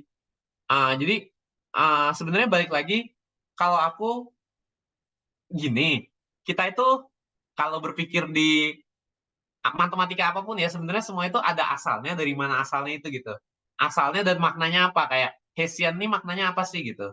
Hessian ini kan maknanya sejenis kecekungan ketika kita bergerak arah arah sini, bergerak arah sana, atau bergerak arah yang miring gitu, arah X1 dan X2 gitu. Nah, jadi kecekungannya kita bisa lihat dari Hessiannya. Terus setelah kita lihat itu, kita bisa tarik maknanya gitu. Jadi kesimpulannya apa? Jadi dengan lihat Hessiannya, dia pasti bukan maksimum lokal, pasti bukan minimum lokal tegas juga. Kayak gitu. Itu buat Hessian. Sementara dengan cara ini, sesuai definisi, kita bisa lihat dia juga bukan minimum lokal biasa gitu. Jadi udah kesimpulannya dia memang bukan keduanya, bukan maksimum ataupun minimum. Kayak gitu. Jadi dalam beberapa hal ada baiknya matematika itu dipahami dari memang esensinya, dari makna dasarnya. Ini tuh melakukan apa sih sebenarnya yang dilakukan di sini. Tapi memang nggak bisa dipungkiri juga, ketika kita berusaha melakukan itu terus, itu akan sangat lama dan nggak cocok banget buat ujian. Nggak cocok buat ujian tuh karena kan ujian ada keterbatasan waktu juga. Kalau semuanya diturunin dari asalnya, itu akan makan waktu yang sangat lama gitu. Jadi alangkah baiknya memang ada rumus-rumus yang kamu ketahui dan kamu pakai untuk jadi standar pemakaian aja gitu. Mungkin kamu nggak terlalu tahu ini rumus datang dari mana, tapi dipakai ya sekedar untuk mempersingkat waktu gitu. Oke, buat nomor 3, ada yang mau ditanya?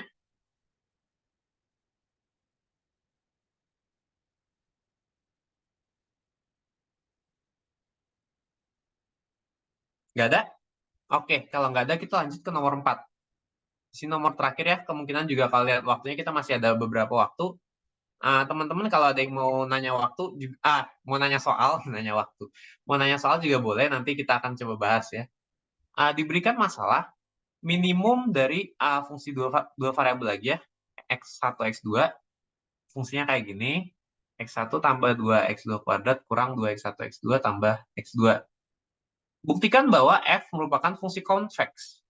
Oke, f merupakan fungsi konveks, jadi fungsinya itu melibatkan dua peubah ya. Jadi ada beberapa cara ya, sebentar. Aku juga pernah lihat itu di slide-nya Pak Agus, cuma di yang mana ya? F konveks, oh yang ini tadi aku lihat ya udah berarti. Sorry, ketahuan. Di slide 9 kalau nggak salah. Sorry, 8. Tentang konveks. Ini ya, oke, sifat fungsi konveks. Ini kan ada beberapa sifat. Nah, ketika kita mau membuktikan, di sini soalnya buktikan ya, soalnya dia minta buktikan. Jadi, kita lihat sifat-sifatnya. Yang satu, penjumlahan dua fungsi konveks pada daerah konveks, perkalian skala tak nol, fungsi konveks. Oke, yang satu ini nggak terlalu membantu kita untuk membuktikan dia fungsi konveks. Yang kedua, misalkan fungsi konveks terdefinisi pada suatu himpunan konveks. Oke, omega. Himpunan gamma C sama dengan X anggota omega, di mana fx lebih kecil dari C adalah himpunan konveks untuk setiap bilangan real C. Hmm, Ribet kayaknya. Bisa, tapi ribet. Karena di sini ada himpunan konveks ya. Kita nggak berusaha menghindari himpunan konveksnya dulu.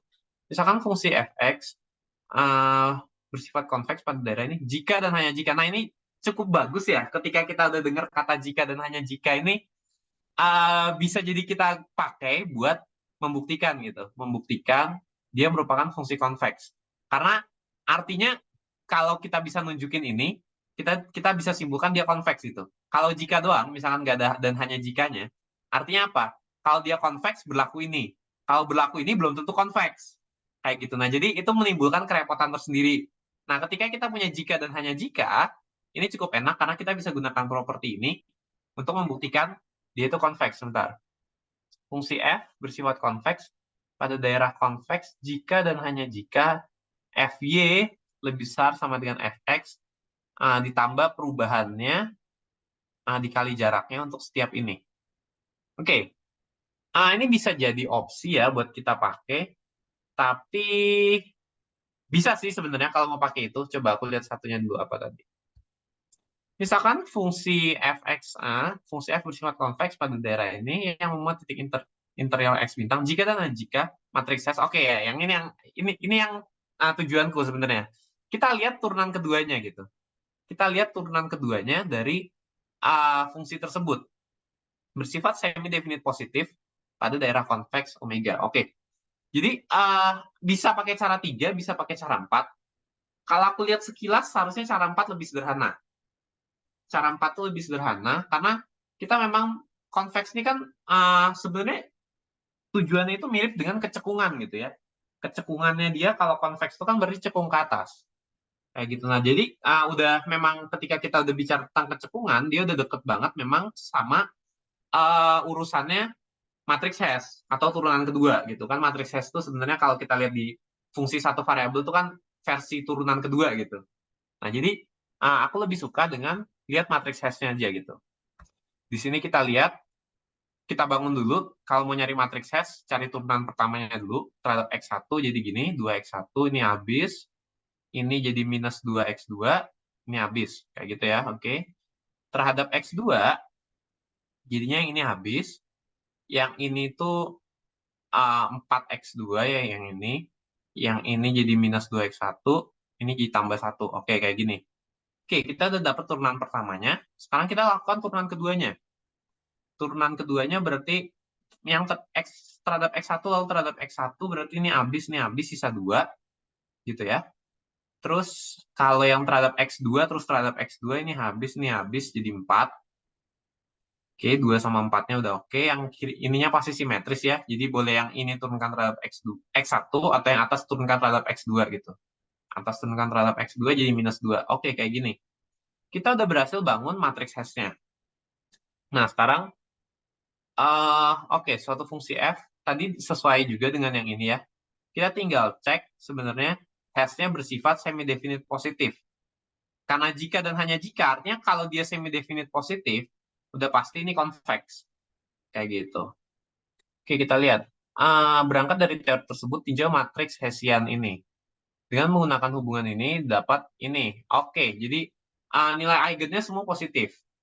Submatriksnya, oke, positif. Ambil yang lebih besar, 8 dikurang 4. 4 positif juga. Oke, determinannya juga positif. Oke, jadi matriks Hessiannya ini definite positif ya. Matriks Hessiannya definite positif, jadi terbukti F merupakan fungsi konveks. Kayak gitu. Ya, jadi ini enak. Pakai cara ini. Sorry, mana tadi? Ini. Pakai cara 4 ini sangat enak. Pakai cara 3 juga bisa, tapi lebih panjang. Karena apa? Untuk setiap. Di sini ada kata untuk setiap. Berarti kita harus ambil sembarang X dan ambil sembarang Y gitu. Ya, bisa sih tunjukin, cuma nanti aja lah kalau ada waktu. Kayak ambil sembarang titik X gitu, X1, X2, terus ambil sembarang titik Y, X1 aksen, X2 aksen gitu.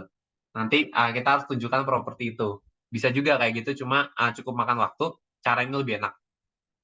Gitu. Oke, yang A sudah selesai. Buktikan bahwa fungsi F merupakan fungsi yang konveks. Nah, sekarang yang B. Terapkan metode Newton sebanyak satu iterasi dengan syarat awal 0,0. Apakah titik yang dihasilkan merupakan titik optimal? Jelaskan jawaban Anda. Oke, syarat awal 0,0. Mungkin maksudnya titik awal kali ya, tebakan awal 0,0 gitu. Oke, jadi metode Newton. Metode Newton itu harus dicek dulu. Mana ya metode Newton? Ini persis lagi di metode Newton ya. Metode Newton untuk persamaan tak linear. Oke, mulainya dari sini. Nah, jadi metode Newton itu idenya kan kita gunakan nih, langsung ilustrasinya tadi. Kita gunakan tingkat kemiringannya. Kemiringannya ini kita panjangin, kita tarik untuk tebakan berikutnya. Panjangin, tarik tebakan berikutnya. Nah, jadi syarat yang harus pertama kali dicek adalah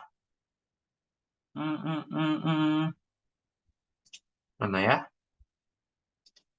Turunan keduanya, catatan teorema. Mungkin apabila arah pencarian P dalam arah desain, yaitu pencarian arah. Oke, ya jadi ini. Syaratnya itu ini harus definite positif. Hessiannya harus definite positif. Dan sebenarnya ini paling utamanya. Kemudian ada juga syarat ini. Grad dikali P dikali arahnya itu harus lebih kecil dari 0. Ini yang tadi ya sebenarnya tujuannya kan kita mau meminimumkan. Jadi ketika kita gerak, kita harus pastikan ke arah gerak itu dia tambah kecil. Kayak gitu. Nah, jadi kita cek dulu sebenarnya untuk dapat menerapkan metode Newton, tinjau bahwa ini tidak sama dengan 0, sehingga metode Newton dapat dilakukan. Ini ya, kalau kita masukin di gradnya, kemiringannya ini masukin 0, masukin 0, masukin 0, masukin 0, 0, 1.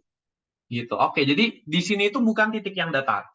Dia bukan titik stasioner. Metode Newton baik yang satu, kan intinya gini ya, di metode Newton itu baik yang satu variabel, dua variabel, ataupun tiga variabel, atau berapapun, metode Newton tuh nggak bisa dipakai ketika titik kita itu titik yang stasioner. Di mana ya? Di sini ada tulisannya nggak ya? Jika turunannya sama dengan 0, metode Newton gagal. Kayak gitu. Tebakan awal kita itu titik yang datar. Kita mau perpanjang pakai gradiennya, nggak akan ketemu, selamanya nggak akan pernah nabrak X yang baru gitu. Nah, jadi karena kita udah cek turunannya nggak 0, bisa kita pakai. Sebenarnya tadi Hessiannya juga penting ya, dicek definit positif atau enggak, tapi kan kita udah cek ya Hessiannya definit positif gitu. Jadi udah aman. Di sini tinggal cek gradiennya 0 nggak di situ. Meskipun Hessiannya positif, kalau gradiennya 0, tetap kita bukan nggak bisa ya, kita iterasikan tebakan keduanya langsung lari ke Tahingga gitu. Jadi langsung rusak gitu. Jadi di sini udah aman semuanya, jadi metode Newton bisa kita pakai. Sekarang kita perlu tinjau titik yang baru. Nah, langsung aja masukin caranya metode Newton. Sebenarnya kalau secara grafik kayak gini, lihat gradiennya, tarik gradiennya itu panjangin ke bagian dasar, berapa tebakan yang baru gitu. Nah, tapi di sini di mana ya? Nah, ini caranya secara variabel tuh kayak gini. Tebakan berikutnya adalah tebakan sebelumnya dikurang Hessiannya di inverse dikali gradiennya. Kayak gitu. Ya, oke lah. Ini asalnya dari motivasi geometrisnya, bisa juga kita turunkan kenapa kayak gini. Tapi anyway, bisa langsung kita masukin juga. Ya, jadi dia hafal aja yang ini. Langsung masukin aja. Ini Hessiannya tadi kita udah cari ini ya. Ini Hessiannya kan 2, min 2, min 2, 4. Langsung cari inverse-nya aja sebenarnya dari 2, min 2, min 2, 4. Kayak gitu. Jadi di sini itu inverse-nya ya kayak biasa, nyari inverse matrix, dikaliin dengan yang ini. Yang ini juga tadi kita udah carikan, dan ketika di 0,0, dia besarnya ini ya, 0,01 gitu. Nah, jadi langsung masukin inverse-nya dikali 0,1, dapat tebakan yang berikutnya rupanya min setengah, min setengah. Kayak gitu. Dengan melakukan substitusi X1 ke F, ya sekarang jadi tebakan kita yang ini. Tebakan berikutnya sekarang kita cek. Ini hasilnya adalah min seperempat. Gitu. Nah, sekarang ini teknik yang bisa dibilang cukup simple tapi ribet. Gimana ya?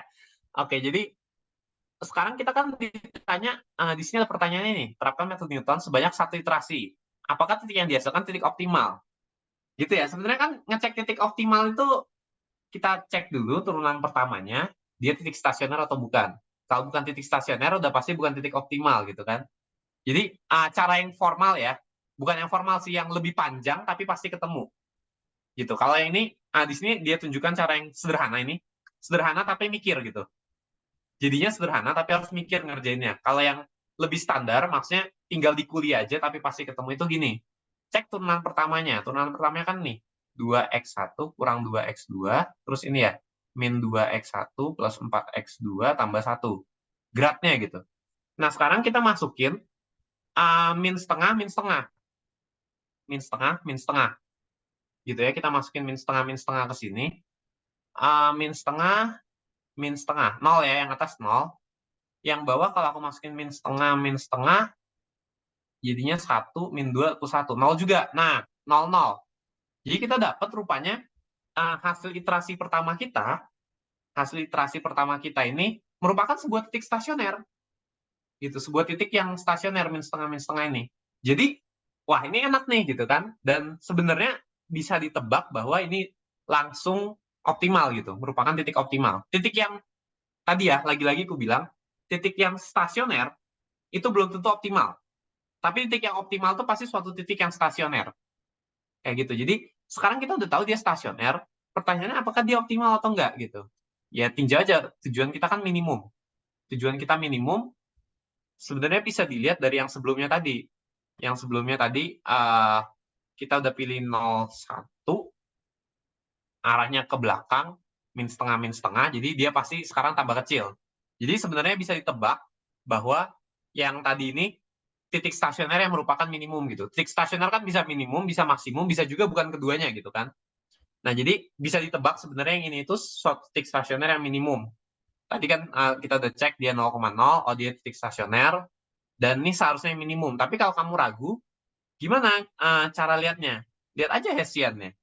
Hessiannya kan nggak akan berubah, nggak tergantung X ini ya. Nih Hessiannya, turunan keduanya, kita bisa lihat turunan keduanya definit positif. udah karena dia definite positif dia titik minimum tegas, nilai minimum tegas gitu. Jadi ini nilai minimum kayak gitu. Nah, cuma kan tuh agak panjang ya. Cuma pasti ketemu kalau kayak gitu. Kalau kayak gitu langsung setiap saat bisa bekerja gitu. Setiap saat bisa bekerja untuk ngecek ya ini itu titik optimal atau bukan. Cek dia itu stasioner atau bukan.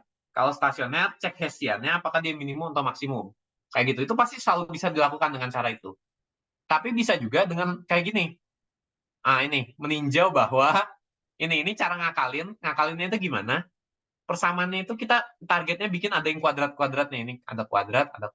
Nah, kita bisa bikin intinya persamaannya itu kita modifikasi. Persamaannya itu kita modifikasi. Jadi kayak gini. Nah, ini harus mikir bagian ininya. Kita pikir gimana caranya kita modifikasi supaya dapat bentuk kayak gini. Terus bentuk ini fungsinya apa gitu? Fungsinya apa sih kita dapat bentuk kayak gini? Kita lihat. Ini itu kan suatu bilangan di kuadrat gitu. Suatu bilangan di kuadrat. Dan kita tahu ya, yang namanya bilangan di kuadrat itu kan nggak mungkin negatif gitu. Karena kalau bilangan negatif di kuadrat hasilnya positif. Bilangan 0 di kuadrat 0. Kalau positif di kuadrat ya tetap positif. Jadi yang ini itu sekecil-kecilnya 0 gitu. Nilai yang di sini sekecil-kecilnya 0. Nilai yang di sini juga sekecil-kecilnya 0. Nggak bisa kurang dari 0 gitu. Lebih bisa. Dua ini lebih bisa dari 0, tapi paling kecil 0. Akibatnya apa? Kalau kita udah lihat bentuk kayak gini, berarti nilai minimumnya dia berapa? Nilai minimumnya dia adalah ketika ini 0, ya min seperempat gitu. Ini nggak mungkin lebih kecil lagi, nggak mungkin lebih kecil lagi. Jadi ini udah pasti minimum. Kayak gitu. Jadi dengan ini, karena ini min seperempat nilai minimumnya, dan tadi kita cek yang di sini nilainya min seperempat, jadi yang ini pasti titik optimal. Kayak gitu. Jadi cara yang dilakukan ini cara yang lebih praktis, tapi harus mikir. Gitu. Jadi ya praktis tapi ribet. Gitu sih sebenarnya. Tadi aku menyampaikan sesuatu tentang cara ini. Dengan cara ini, bahkan kamu nggak perlu melakukan iterasi Newton yang di awal tadi. Iterasi satu ini sebenarnya nggak perlu. Kamu tinggal bikin fx-nya jadi bentuk kayak gini langsung kelihatan. Oh, dia itu minimumnya min seperempat. Kapan min seperempat? Ketika ini 0, ini 0. Artinya x2-nya harus min setengah, supaya ini 0. Dan x1-nya harus sama dengan x2. Kan tadi ini min setengah, ini min setengah juga gitu. Jadi ketemu yang ini gitu. Jadi yang bentuk ini itu bentuk yang sakti gitu. Bentuk yang sakti adalah kamu bisa langsung menyimpulkan segalanya dari sini. Gitu. Jadi bahkan nggak perlu iterasi Newtonnya. Itu yang mau aku sampaikan sih. Cuma ya ini cara ngakalin aja. Cara yang lebih formal, yang lebih standar ya. Aku nggak bilang lebih formal. Ini juga formal. Cara ini juga formal. Cara yang lebih standar ya kayak gitu. Kamu cek turunannya, temukan bahwa dia titik stasioner. Kalau bukan stasioner udah jelas bukan titik optimal. Kalau dia stasioner, kamu cek Hessiannya, apakah dia itu nilai maksimum atau minimum. Kayak gitu aja. Atau bukan keduanya. Didapat ini bahwa ini akibatnya ini merupakan titik optimal yang bersifat minimum global. Oke, selesai. Kayak gitu aja. Oke, ini akhir dari soal ujian di tahun lalu. Nomor 4. Ada yang mau tanya nggak buat nomor 4 ini dulu? Mau nanya dong, Yan. Apa tuh? Ini sebenarnya rada mirip soalnya bahas-bahas tentang metode Newton juga. Lo kalau misalkan udah lihat tentang tugas pemrograman tuh kan ada dia nanya tentang metode Newton biasa sama metode Newton yang rada dimodifikasi. Nah, untuk bedanya tuh kayak gimana lo paham nggak tuh? Gue rada bingung soalnya di situ. Oke, sebentar. Aku harus lihat dulu tugasnya. Aku belum belum buka tugas sama sekali jujur. Jadi, oke. Metode Newton ya di PPT kan juga ada ya sebenarnya metode Newton. Sebentar, aku langsung buka PPT. Metode Newton untuk masalah minimisasi, definisi, teorema 2, catatan teorema 2, pencarian arah. Nah ini, kayaknya aku rasa yang dimaksud di optimisasi itu adalah ini, pencarian arahnya. Ntar, aku baca dulu ya. Dekomposisi LU tidak tunggal, dan matriks definit positif, Cholesky, dekomposisi matriks Hess, bagaimana menentukan matriks E. Oh, ya ada dua kemungkinan sih. Sebenarnya optimisasi metode Newton tuh ya hampir semua program itu cara optimisasinya itu variatif ya. Banyak banget. Bahkan metode Newton kalau mau dioptimisasi bisa juga kita ganti jadi metode lain kan lebih optimal gitu. Juga bisa disebut optimisasi. Cuma mengoptimalkan metode Newton tuh ada dua kemungkinan yang aku baca di sini ya. Yang pertama itu adalah pencarian arahnya. Pilih arah yang benar. Pilih arah sesuai dengan ton. Arah yang dipakai itu langsung minus gradiennya. Gitu, langsung ambil minus dari gradien. Karena gradien itu kan gradien itu maknanya kenaikan paling curam. Nah, jadi ketika tujuan kita meminimumkan, langsung ambil yang turunnya paling curam. Jangan ambil arah yang lain-lain. Kayak tadi yang aku bilang di nomor 3. Di nomor 3 ini, arah itu boleh dipilih sebetulnya. Arah itu boleh dipilih dan tinggal dicek aja sebenarnya di arah tersebut turun atau naik gitu. Kalau turun, ya boleh-boleh aja pilih ini. Cuma nggak optimal, lebih lama gitu. Secara umum lebih cepat ketika kamu pilih langsung turunnya paling drastis gitu. Kayak inilah apa tabel simplex. Tabel simplex itu kan sebenarnya kita boleh pilih yang mana yang mau kita ganti gitu. Selama ini nilai perbandingannya negatif. Nah, tapi kenapa kita pilih yang negatif terkecil gitu? Kita pilih yang negatif terkecil supaya turunnya makin cepat gitu. Supaya turunnya makin cepat, kita nggak perlu kebanyakan iterasi tabel simplex gitu. Jadi kira-kira kayak gitu. Sama juga di metode Newton, kita akan ambil optimisasinya itu dengan cara pilih steepest descent. Pilih yaitu minus dari gradiennya. Arah geraknya itu adalah minus gradien. Itu satu cara optimisasi yang bikin metode Newton lebih cepat lagi. Terus yang kedua ini, yang kedua tadi matriks E. Nah, ini matriks E. Nah, jadi kan ada masalah, metode Newton itu punya masalah ketika Hessiannya tidak definite positif. Hessiannya tidak definite positif artinya dia bisa kabur, malah tambah gede. Yang ibaratnya kalau digambar tadi ini. Tidak definite positif itu artinya kan dia belum tentu konveks. Kecekungannya belum tentu ke atas gitu. Kecekungannya bisa jadi ke bawah. Mana sih gambar tadi? Ini. Bisa jadi dia kabur kayak ilustrasi yang ini nih. Dia nebak di sini, oh di sini kemiringannya berapa, tarik ke sini, kemiringannya berapa, tarik ke sini, kemiringannya berapa, tarik ke sini, kemiringannya berapa, tarik ke sini, malah kabur gitu. Ini sangat bisa terjadi ketika Hessiannya dia itu tidak definite positif.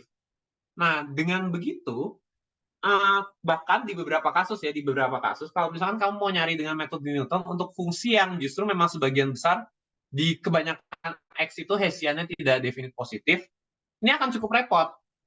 Metode Newton ini jadi bermasalah. Dia akan nyoba ulang lagi, nyoba ulang lagi, nyoba ulang lagi. Nyari tebakan yang pasnya itu sangat lama kalau benar-benar random aja gitu.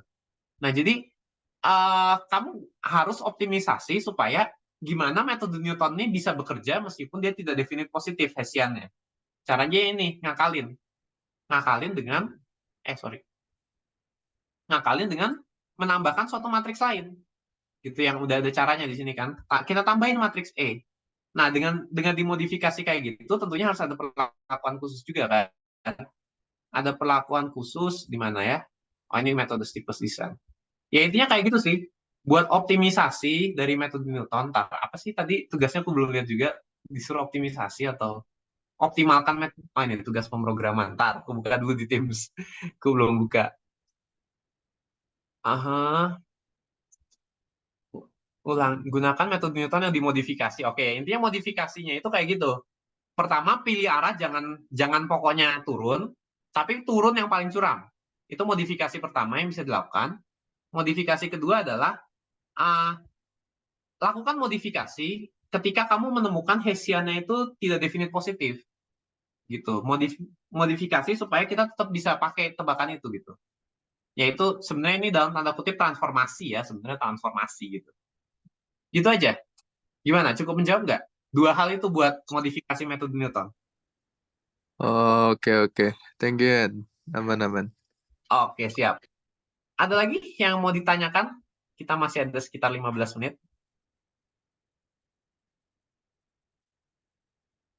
Kalau enggak, mungkin aku coba lihat ini dulu ya, materi-materi di sini. Kita bahas materinya tentang dual dulu lah mungkin gitu. Ada yang mau tanya mungkin? Atau sebentar, aku cek folder request soal. Ada yang nanya nggak ya di request?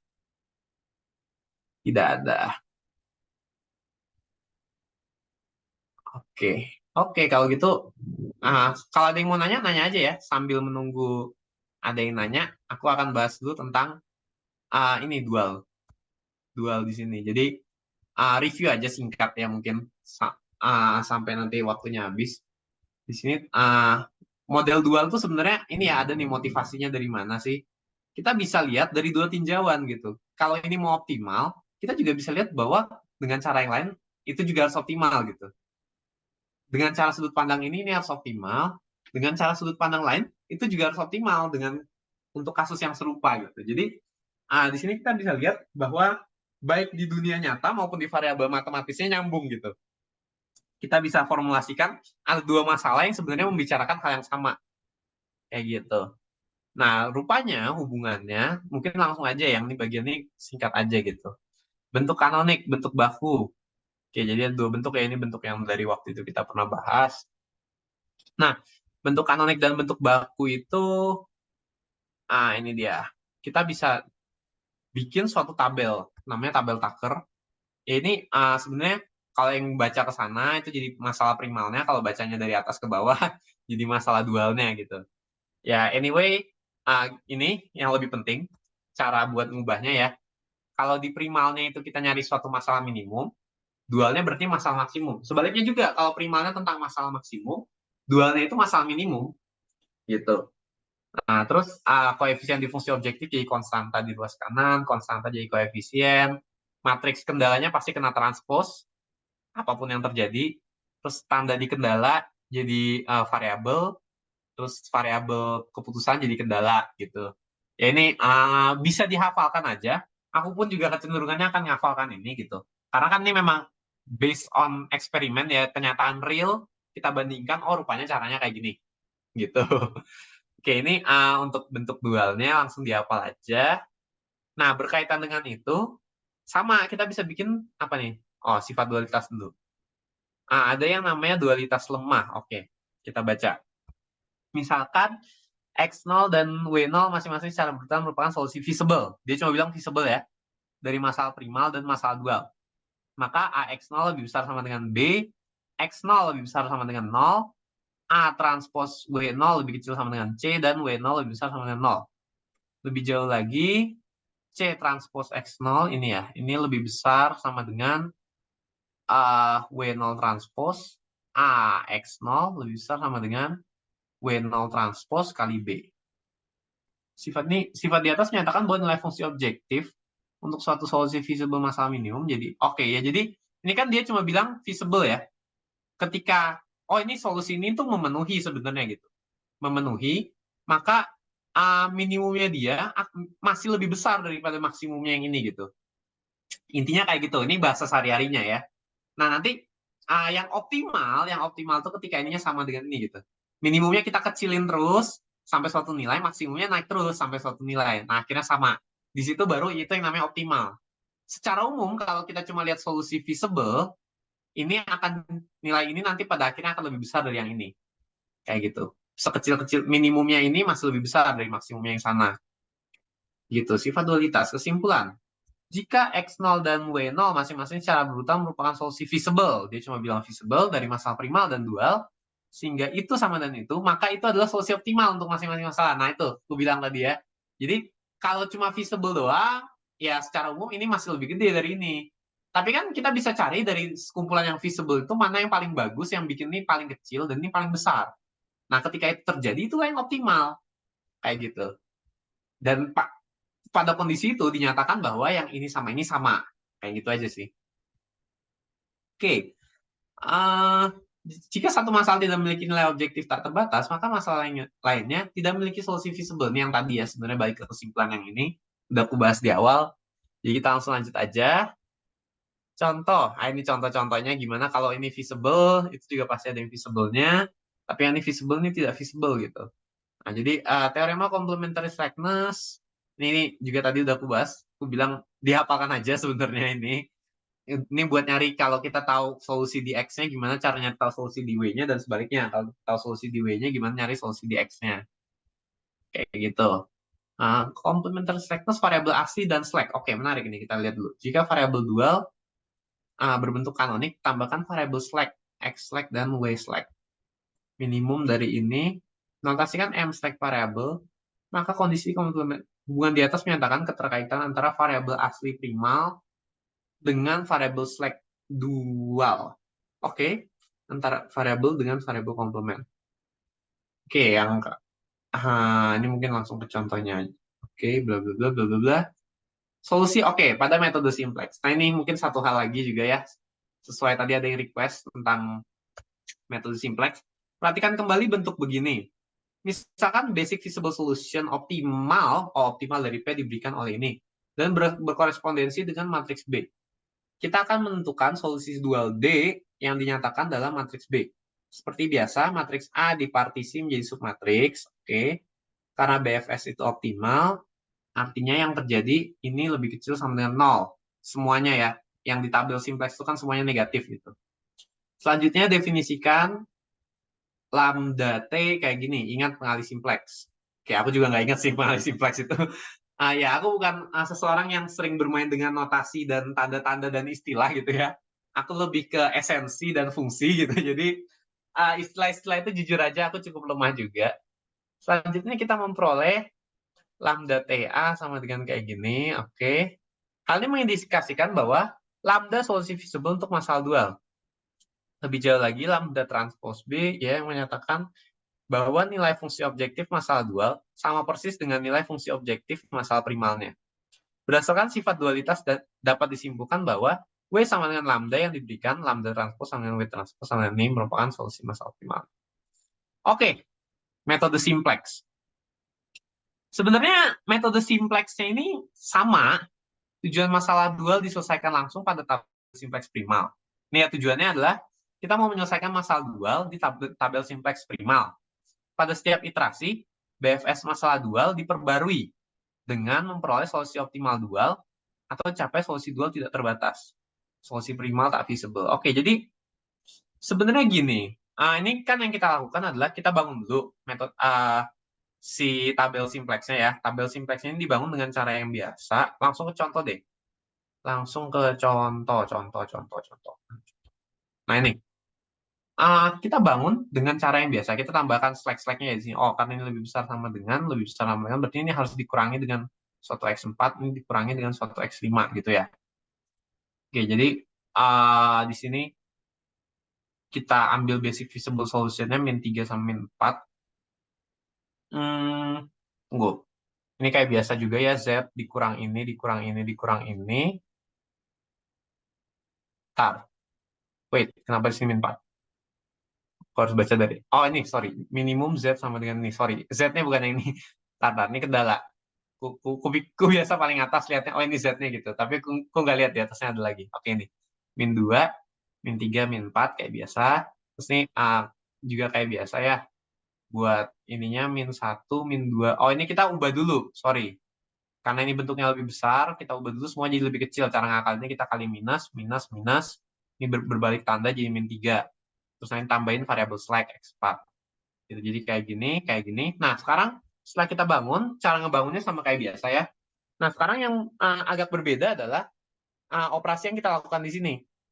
Gitu, operasi yang kita lakukan di sini tuh kita mengacunya, kalau yang biasanya kita lakukan adalah uh, kayak gini. Kalau kan sebenarnya metode simplex ini caranya ada yang tabel, ada yang aljabar. Nah, aku biasa lebih familiar dengan gerakan yang aljabar. Maksudnya aku lebih paham esensinya dari yang aljabar. Kalau yang tabel tuh lebih biasanya aku cenderung hafalkan doang.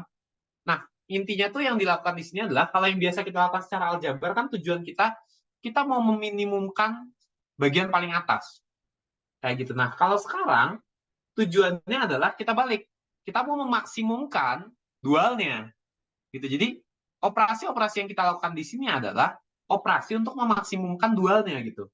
Kalau yang biasanya kan operasi untuk meminimumkan objektif dari primalnya gitu. Yang biasa kita lakukan di sebelum ujian 1. Tabel simplex operasi yang kita lakukan pokoknya kita mau nyari nilai minimum dari si objektif kita.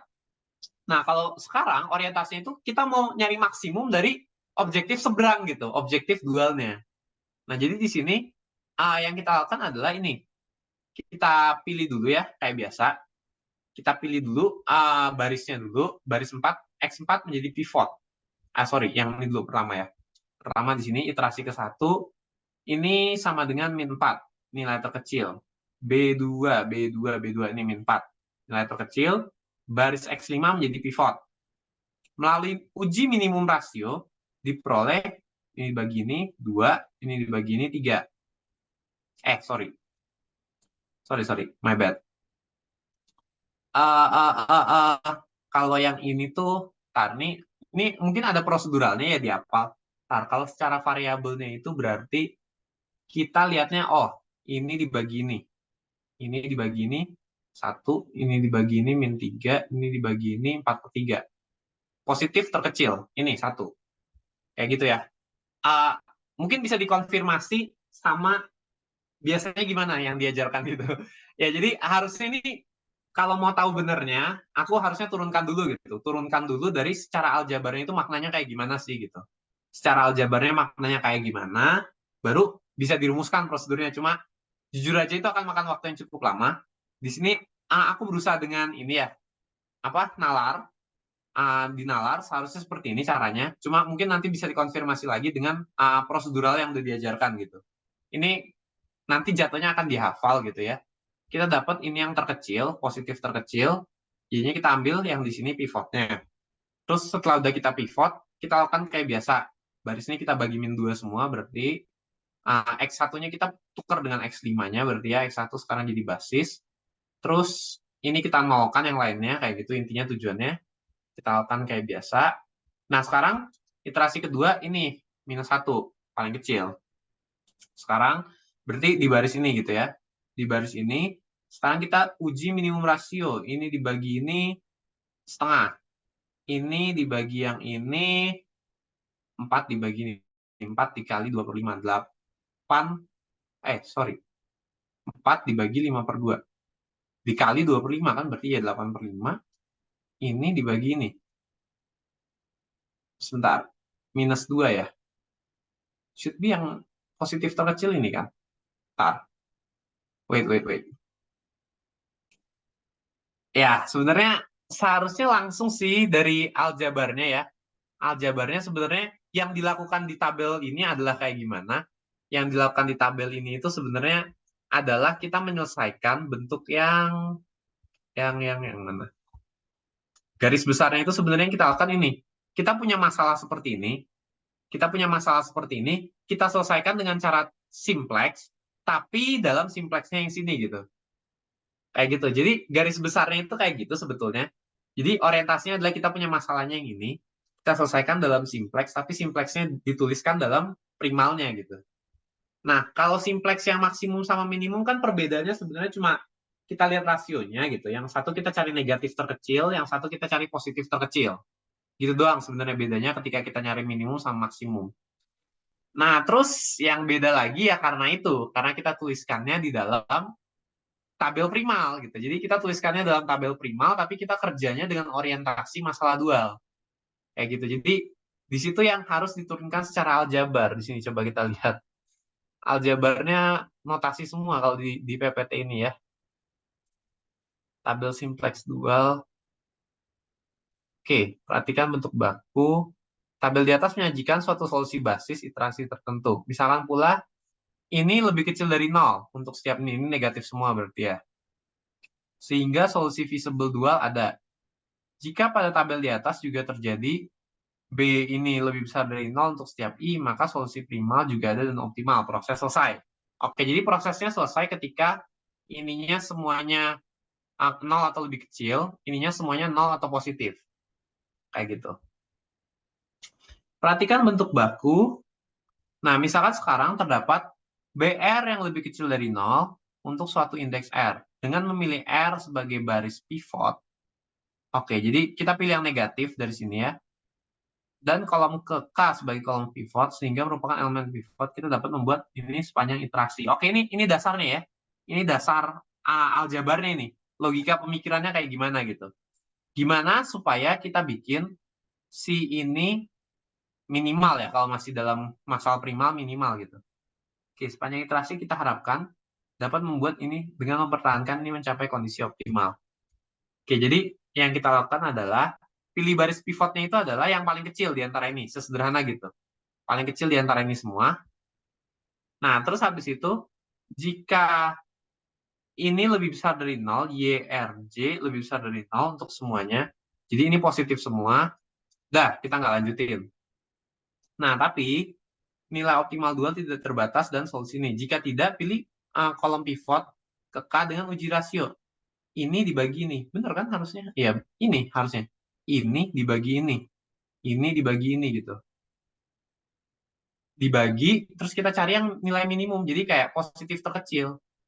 Udah bener kok tadi aku pivot di ini, kemudian proses kembali. Ya, jadi sebenarnya 3 langkah ini gitu buat melakukannya. Ntar, ku cek lagi yang tadi ya. Mana tadi? Oh ini udah latihan. Contoh soalnya mana? Nah ini dia. Ini dibagi ini kan? Oh sorry, ini dibagi ini bukan setengah ya. 1 dibagi setengah itu 2. Sorry, salahku tadi ngitung. Ini 8/5. Nah, ini lebih kecil. Tadi aku tulis ini setengah. Oke, oke, salah. Eh, yang ini kan yang aku tulis tadi. Iya. Nah, ya intinya kayak gitu. Betul. Seharusnya gambarannya ini akan dibagi dengan ini. Nah, pivotnya adalah yang paling kecil, positif terkecil, yang ini gitu. Positif terkecil, terus lagi-lagi, ini kita buat jadi 1, gimana caranya? Kita bagi semua dengan -5/2 di baris ini, terus yang lain kita bikin jadi 0, kayak gitu. Dan berarti kita gantikan variabel X4 dengan X2. Caranya sama, prinsip tabel simplexnya sama, yang membedakan itu cuma gimana milih pivotnya gitu. Kalau biasanya kita milih pivot dengan orientasi kita minimumkan objektif kita, sekarang milih pivot itu orientasi kita mau maksimumkan dualnya. Kayak gitu. Jadi caranya lihat di sini, pilih yang paling kecil, jadi barisnya. Terus di baris itu, pilih yang negatif, terus dibagi jadi positif terkecil. Kayak gitu. Jadi selalu kayak gitu. Jadi dibalik aja sih. Kalau biasa kan kita pilih ininya dulu, terus kita uji rasio ke sana. Kalau sekarang kita pilih ininya dulu, kita uji rasio ke atas. Kayak gitu, karena dualnya. Oke, kayaknya gitu aja sih dari aku penjelasannya buat tabel simplex di sini. Meskipun nggak tahu ya, aku dapat informasi katanya kemungkinan tabel simplex nggak keluar gitu. Jadi ya ini cuma tambahan aja buat pengetahuan gitu. Yang dilakukan tuh kayak gitu. Idenya adalah kita melakukan uh, proses seperti seakan-akan milihnya itu berdasarkan tujuan kita mau maksimumin sebelahnya gitu. Kayak gitu aja. Oke, ada yang mau tanya dulu mungkin?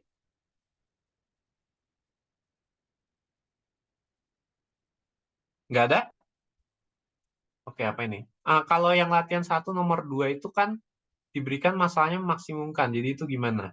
Latihan 1 nomor 2. Oh, ini latihan 2. Mana ya latihan 1? Oh, ini latihan 1 nomor 2 yang bawah. Oke, itu gimana ya? Selesaikan menggunakan metode simplex dual. Maksimum dari ini. Berarti kita bikin dualnya. Dualnya itu minimum. Nah, kalau minimum kan tadi aku bilang sebenarnya cuma kebalikannya doang. Kebalikannya itu gimana? Kan kalau minimum, kita selalu pilih rasionya itu kan, ntar, aku lupa. Yang metode simplex biasa juga aku jujur dan nggak ingat proseduralnya kayak gimana. Tapi kebalikannya doang, kalau yang ini positif terkecil, should be yang satunya itu berarti negatif terkecil. Gitu aja. Cari rasionya itu yang negatif terkecil. Kalau mau yang minimum kayak gitu. Kalau yang maksimum kan cari positif terkecil. Kalau yang permasalahan minimum, cari yang negatif terkecil. Kayak gitu. Jadi bedanya cuma lihat rasionya. Rasionya itu yang negatif terkecil, bukan yang positif terkecil. Gitu, oke? Ada lagi yang mau ditanya?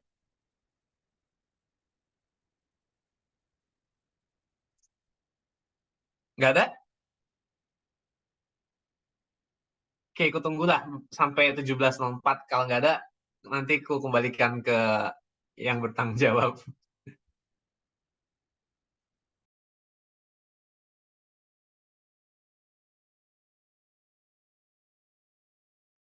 Oke, udah 17.04. Karena aku lihat udah nggak ada yang nanya juga.